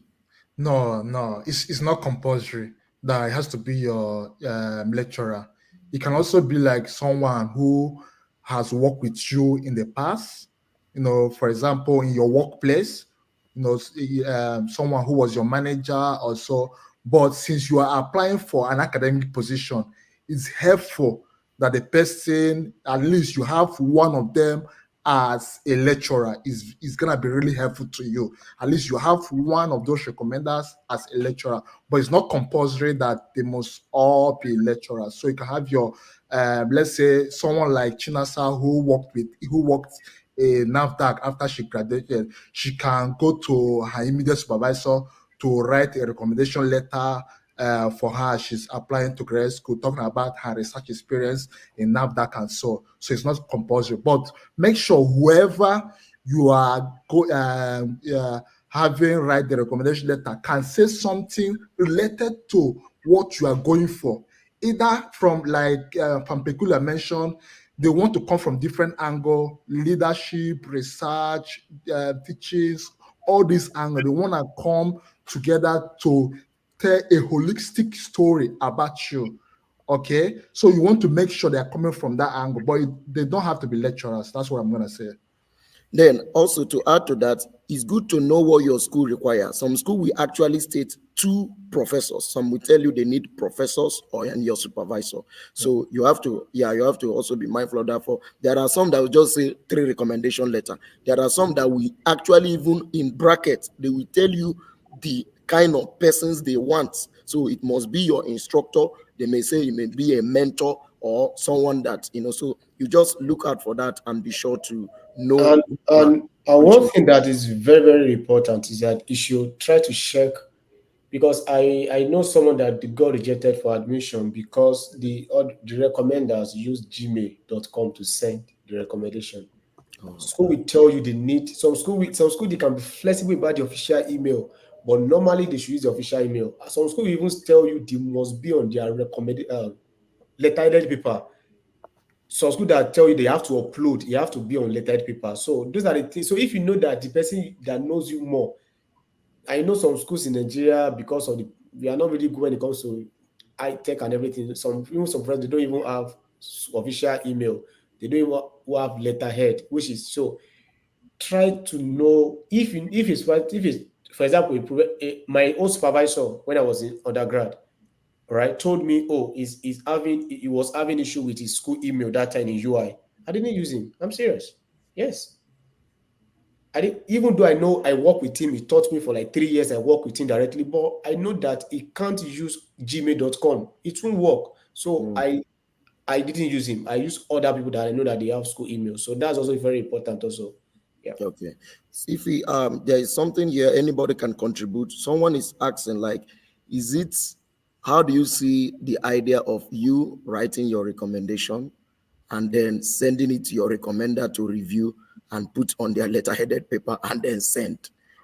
How do you see that idea? No, Uh, yeah, because some people do it like some recommenders are very busy. Like you pointed out, some professors are very busy. They will just tell you, put up what you want, send to me, I review it, put my letter paper up and sign and then forward to the school. So instead of them cracking their brain to, like I do personally, I will have to structure your recommendation based on you as a person and then highlight your strengths and everything. Some people don't have that time to start doing that. What if the student does that and sends to the recommender, and then the recommender prepare? What do you have to say about that, in terms of ethics and all of that? Yeah.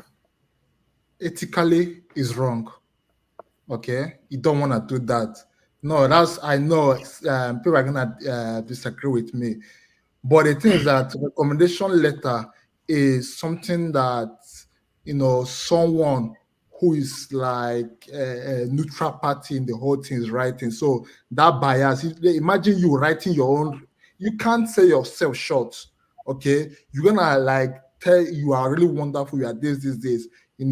So ethically is wrong. But I get the fact that they don't have the time. So basically, they can ask you to send a draft of the recommendation letter across to them. Then they'll look at that draft. Then they'll make their own updates and corrections. But you don't want them to like include everything that you sent to them. You want them to make some changes. Like, they should make some effort. I mean, I know they're very busy, but they have accepted to write this letter for you. That means they should be able to make some effort towards writing it. Yes, you can send those drafts to them, but make sure that they are able to bring something to the table. They should bring some unique views about you to the table. So that's basically what I'm gonna say. Thank you for that. I just wanted to Chinasa, add, you say something. yes, I wanted to add. I mean, at first I was like, I think that my view on that has improved over time. And I would say what I mean. In the first round of applications that I did, I just like emailed professors or called them and just let them know that I was applying to schools and I would appreciate if they would write me recommendation letters. And my recommenders were people I already had relationships with. So I wasn't actually bothered about whether they were going to like speak well of me. I knew that. But then in my next round of application, like I already said before, I got rejections in that first round. In my next round of application, I actually thought it wise to be more proactive about the role I will play in the whole recommendation letter, phase. And what I did was I sent them my CV. But honestly, I sat down and I wrote a different draft for each person. And for me, while thinking about the ethical part of it, how I now look at it now, even now in my PhD, I've seen people ask for drafts. And the mindset of asking for draft is, how do you see yourself? You know, how do you like, because it's, you send a CV, and remember, a CV doesn't have, it's not fleshing out, but you want to tell that professor, these are all the things that I've been doing, these are all the strengths that I see in myself. I agree with Ifeanyi that yes, obviously, not obviously, like you should make sure that it's somebody that would actually bring in their own peculiar views. But I think that having gone through the process, if you are at that point where you think that, where you are not sure that the professor would have the time to actually sit down, think about you, think about all the things that you have achieved, please send a draft. Make the effort and send a draft. It's up to them to accept or to not accept it. But I think that you can be more proactive by sending a draft. Don't send a draft with the mindset of expecting that they're going to copy and paste your draft into the application. But send a draft because it's going to help them see through what you even think you're taking into graduate school. And if you're not able to come up with a good draft of recommendation letter for yourself, it's a good way to ask yourself whether you are really ready for grad school. That's how I see it. And I don't think that speaking about yourself and telling someone this is what I think of myself is unethical. So my own point of I supported both Dr. AK and potential Dr. Shinaza. So what I want to say about this, so yeah, I know this is like an open space, so I'm always careful when I'm in an open space, things I say. So what I want to say about this is just that some people are very to be honest, I'm not trying to like some of professors in the lecturers in Nigeria, they don't know how to write a good recommendation letter. They don't know how to. It's not really their fault. It's just about our system, right? But if you can draft one yourself, please, like hey, Mr. Peculiar said, draft different tones. There's tones and format in writing, right? For example, if I wrote 20 different SOP, but if you check all of them, you know that this is Bola Point that wrote this time, wrote this time, because they are the same tones, right? I know a guy that got rejected. They sent management letter, they revoke it again, and they told him the reason why. When they checked the response letter, they know that it's the same thing all of them sent, even though with different letter-headed paper, but the same thing. Then they told you that, oh, you wrote this to yourself. How come they wrote the same, like they submitted the same thing? Like it's not possible. And they told the guy that's all your account, and even told him for the future, don't apply to this school again. Yeah, Kai. it's an offense. So yeah, that's something about US school. They will ban you now. They will ban you for future and everything. So please write different way. If someone is talking about your leadership, that means to focus maybe on your grade or your performance in the project. Yeah, they will know. Yeah, yeah. You can write. Like me, I didn't write anything. I didn't till today. I don't know what they wrote for me. I'm very popular in my school, in my department. They know me very well. I'm top student in the class, so they know me. So they know what they want to write for me. But some of you, sorry, you are school two student, people that don't go to class, they don't even know you until when you need their help. So it gives them it's very hard for them to write something about you, because it's not that you need their help. They not know you are a student. You can tell you, which year, 2022.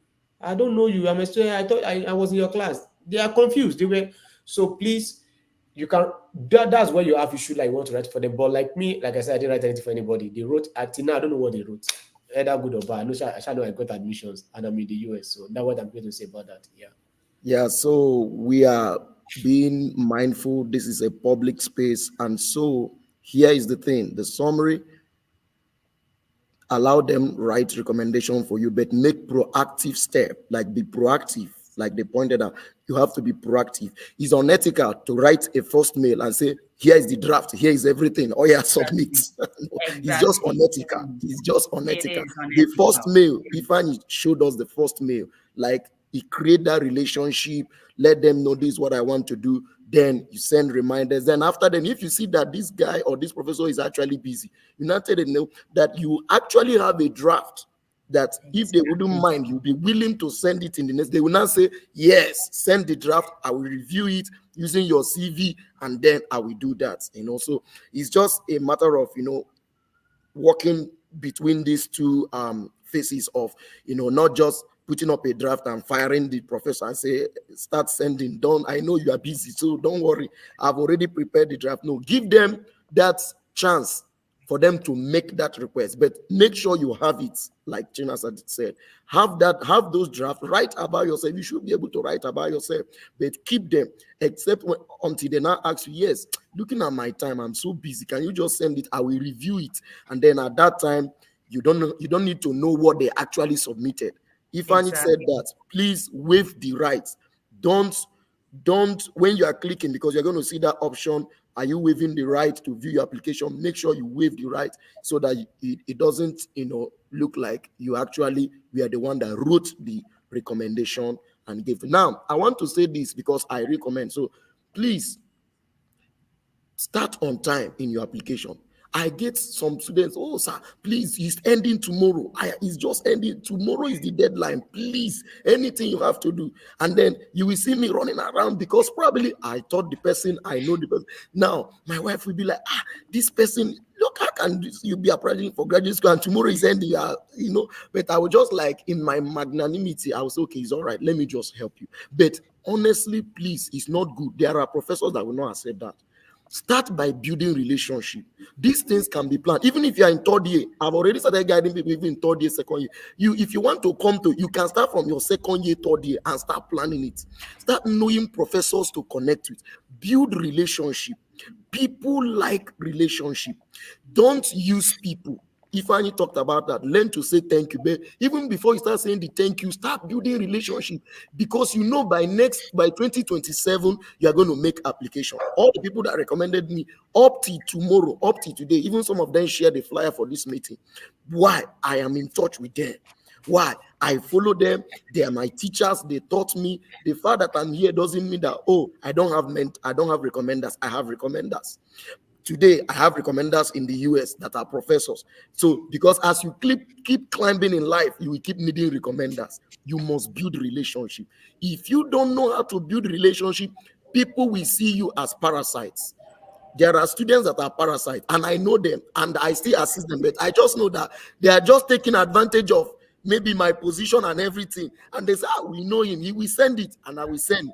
But anytime I see you, I'll say, how are you? Fine. But there is no connection because you don't have that relationship. It's very So, important you build, start so on time. let me tell you what I did during my own time. Yes, So sir. by September, when the application opened for all schools that I want to apply to, I opened 25 schools down on the application. Then I went directly to recommendation letter after I filled my details. Then I sent link to all the professors as early as September. I know they are busy, they have life, they have family. So and I told them, oh sir, you are not meant to rush the 25 schools. You have 4 months to submit. I told them. Wow. Wow. That's good. That's very good. So before I know, even the last person submitted his last one December 5. So I have Mm, everything ready. So it's mm, not wait for me just to submit. mm. But you see some people, is that December 10 that I just want to end December 15. They will not be saying, "Sir, I need a question later. I need this." It's extremely that's always tell people. Once you know these are the school you're applying to, open the application down by August, September, send it to all of them and tell them that don't sir, don't rush yourself. You have 3 months to submit this thing. So Exactly. if they submitted 5, you can say, oh sir, can you help me to submit another 5 this month? Like you are giving them rest of mind and you're now rushing into the last date. And I think that will work for them if they know how to open on time, send it on time, then they submit. Yeah. Yeah, someone just talked. Thank you so much, Bola. Someone talked about recommendation letters. Should lecturers from the same department, and everyone is just talking about this. You know, recommendation is very important. It's very Everybody, powerful. yeah, it's very, very powerful. Your recommendation can just speak volume. So recommendation is very, very powerful. Someone is saying, should lecturers from the same department use the same letterhead through though portraying the same department and institution? Now, let me just answer that quickly. For somebody, if you are taking two lecturers from the same department, personally, I don't advise you use two lecturers from the same department. You need to, like we talked about, you need to be holistic in what you are doing. You need to capture different aspects of yourself. Don't allow Professor ABC. They are all from a narrowed department. For instance, Department of Chemistry in UNA. All the three that I recommended you are just in chemistry. It's good they are in chemistry, but you can use another person, for instance, in physical science, but not in chemistry, but taught you during your undergraduate and has been following you and know that you are doing well, very well academically. They may not be in the same department. So please, I would then talking about letterhead, I here is my prescription for that. The recommenders, especially even if they are recommenders listening or lecturers listening to us now, don't use departmental letterhead, use personal letterhead. Here in the US, all professors have their personal letterhead. You can put the logo of the school, okay, and then you put your name, you put your title, you put your rank, everything, you put your address. If you use departmental letterhead, is what every other person is using. So imagine Professor A use the same letterhead, Professor B use the same letterhead. Of course, it may have the same university logo, but it shouldn't have just the same. It will look like you yourself, you are the one that manipulated everything. Like, how can three professors have the same letterhead and it's only their name that is just changing? It just looks like you are the one that drafted everything and sent to them.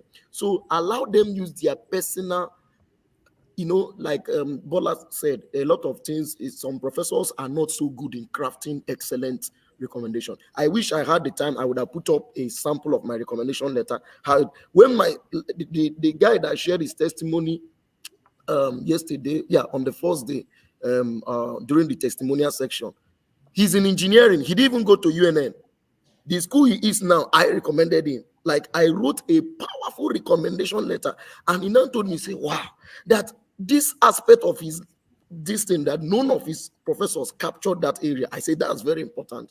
So you must not use the person in your department. It can even be from another school.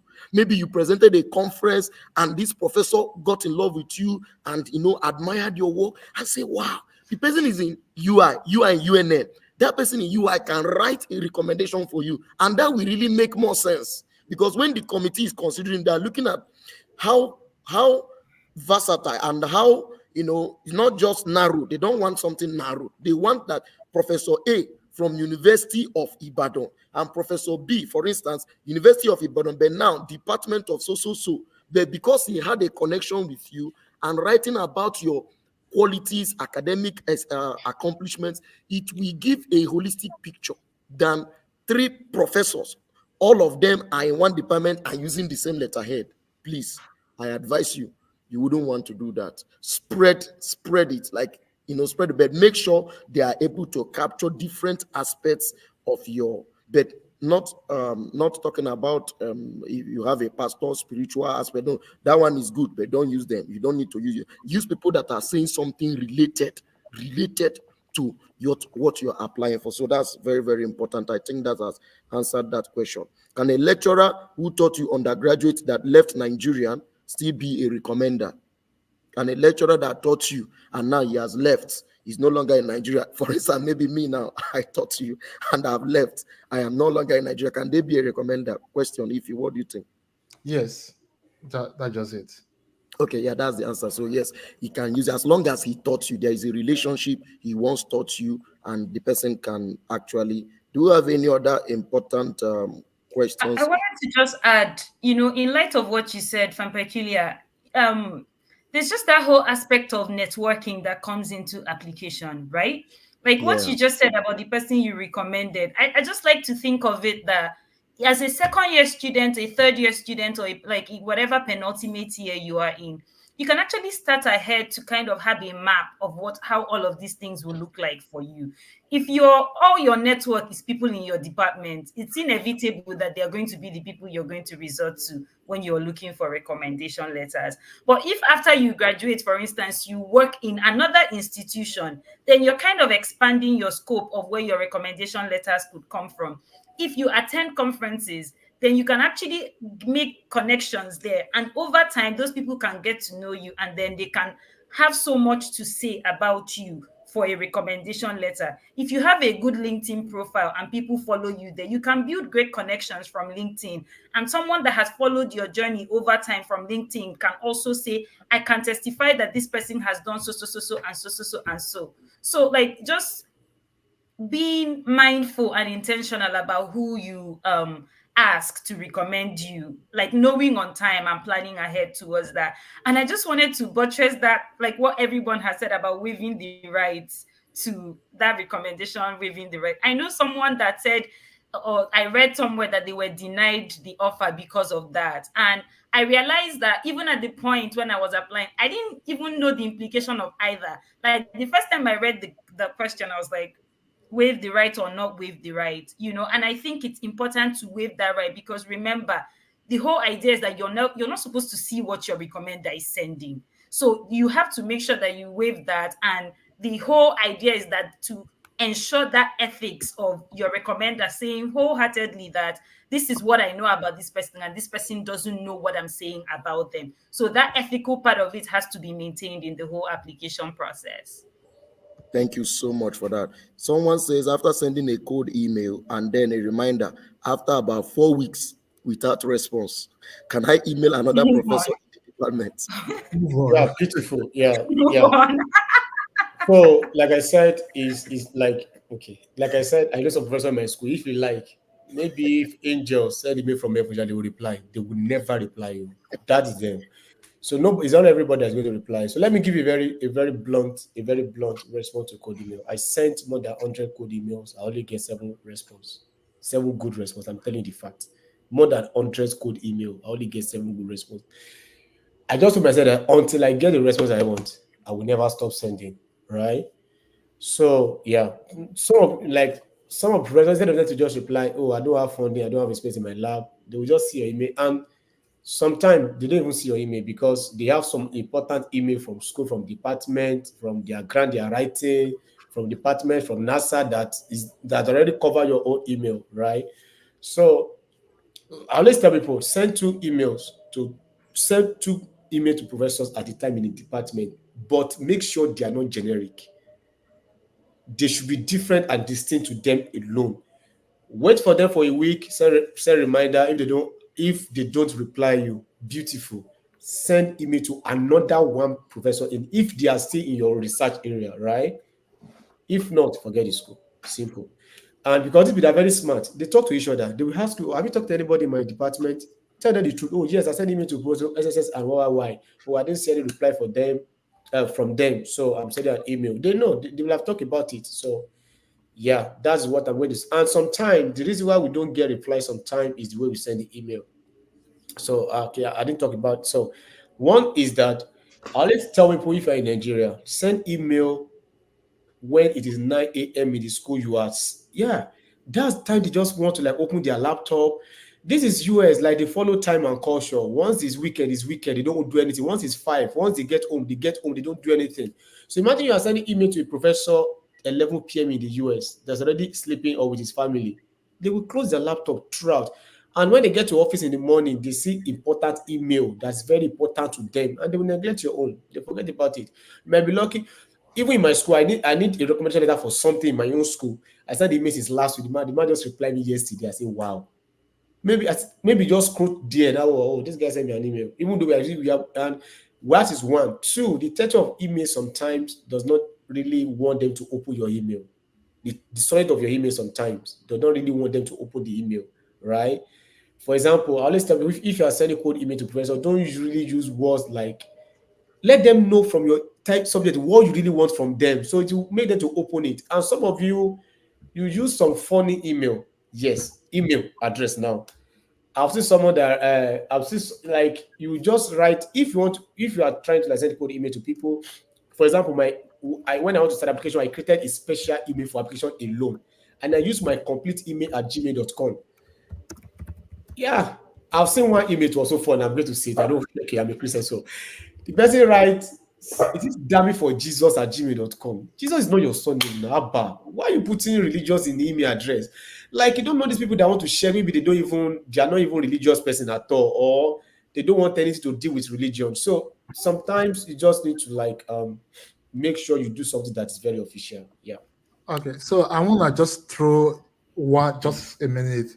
So if just building on what Bola said, if you're gonna send those code email, you want to use your academic email address for it. I've been quite lucky with me getting response from code emails I've sent. When I was applying, I sent, people responded, hey, I don't have funding, but this, or some people, oh yeah, we'll be lucky happy to have you. So also it matters on how you craft the email, the content of the email really matters. So you want to make sure that you are selling yourself, and you should also make sure that the code email is short and straight to the point. Include your well-structured CV too in the code email. And even if they did not respond, I think that should not stop you from applying to that school, because somehow that person who saw your code email may be on the admission committee, and when they are reviewing it, they'll be like, oh yeah, this person, I think this name is kind of clicking something in my head. That may pave a way for you. So no response, that should not discourage you from applying, okay? Thank you very much. We want to appreciate every one of us, our panelists, Bola, Chinasa, Dr. Ifani, Angelica. She had to, because she had another meeting to attend. We really want to appreciate every one of us for the time, the passion, the communication, the contribution, the efforts that we've made in order to see that people out there, of course, thank God this is recorded, so they're still going to get, the recorded version. So every one of us connected will have to wrap it up. This when we're going to be calling it a day today, because we've actually even gone beyond the normal time that we stated for this, but it's just our own way of giving back and seeing how to assist as many that want to apply. So for those of us, you have other questions, you can send to clunkproject@gmail.com, clunkproject@gmail.com. Forward your questions, forward your concerns, and then we'll be able to channel it properly to the panelists and see how to be of help to you. So, and then after now, we're going to share the slides to all the registered delegates. You are going to get the slides of the panelists. I can see some people asking how do they get it. You are going to get that. So we are calling it a day today. So, but in 5 seconds, Bola, can we have the panelists just say one word? Say one word of encouragement to people out there. What one word will you tell them to inspire them not to be discouraged, not to feel that this task is not possible? Just one word, like just. Okay, so yeah, my best was just that don't give up and tough time never lasts. Some people do. So yeah. Don't give up. Tough times never last. Tough people do. Thank you so much. Over to you, Chinasa. Just one word, one word, one word. Well, I don't know about a word. One word would be One persist, sentence. but Okay. then one Persist. sentence would be Okay. persist. You only need 1 Persist. year. Okay, great. Persist. You just need 1 year. That's lovely. Dr. Ifeanyi, just one word to people out there. Chinasa stole my word, but that's fine. Yeah, no, one thing I would love to say is just one day at a time. Do what you have to do for each day. Don't allow anything to hold you back. Okay. Diligence always pay. Diligence always pay. Diligence always pay. Thank you for that, every one of us. Thank you for joining us today. And we hope, Thank you so much. yeah, thank you so much, our panelists. Do See have a you wonderful. next time. Yes, Thank you definitely. so Thank much. you. Thank Yeah. you. Bye Thank you. bye. Okay, we'll call it a day. We want to appreciate our media crew, Pastor Ide. We want to appreciate Pastor Doin Shade, Pastor Chioma, all the persons working at the behind the stage to see that we had a very wonderful academic symposium today. We don't take your efforts for granted. And the Ambidextrous Generation Conference crew, we really appreciate every one of you for your time today. God bless you. And so quickly, we just want to say a word of prayer. Father, in the name of Jesus, Lord, we thank you for today. Thank you for this symposium. Thank you for as many that have connected. We ask, Lord, as many that as they make their applications, as those that will be applying for 2025, we pray, Holy Spirit, that you grant them wisdom, grant them divine strategy, and also show them your favor. And as they make their applications, that by next year, they will be here in the US sharing their testimonies and saying, yes, we attended this conference, we were inspired, we applied, and today we are doing our graduate program. Thank you, Father. And Lord, we give you praise. In Jesus' precious name we have prayed. Amen and amen. Thank you. Do have a wonderful time. And for those here in Chicago, we're going to have our prophetic prayer walk at 6 p.m. We are taking off from University of Illinois, Chicago, College of Pharmacy. Thank you, and do have a wonderful weekend. God bless you. Bye.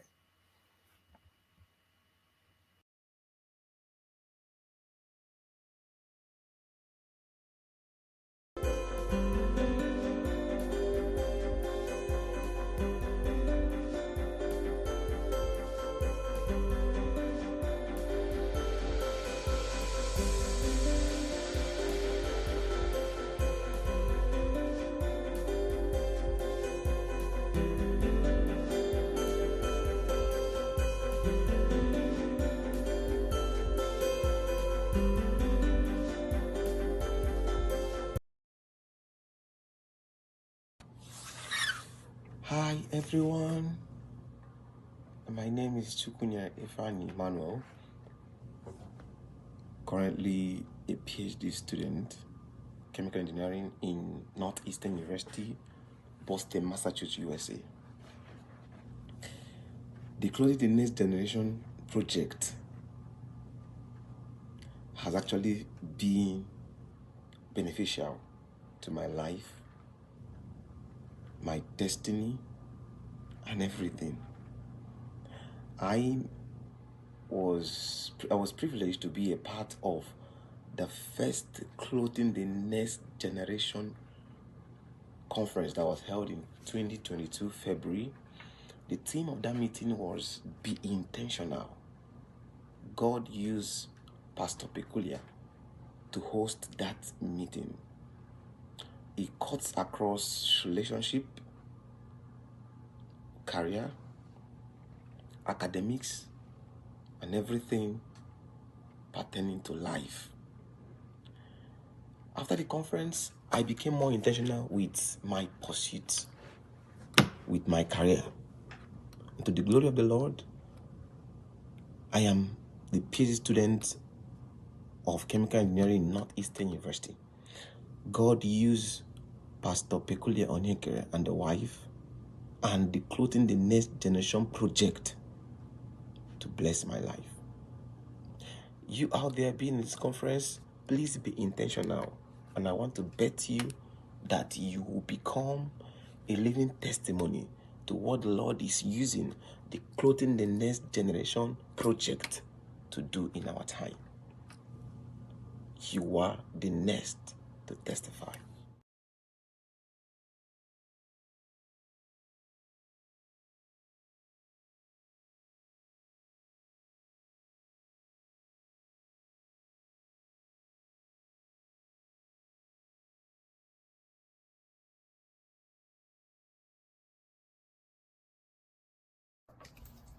Praise God. Hallelujah.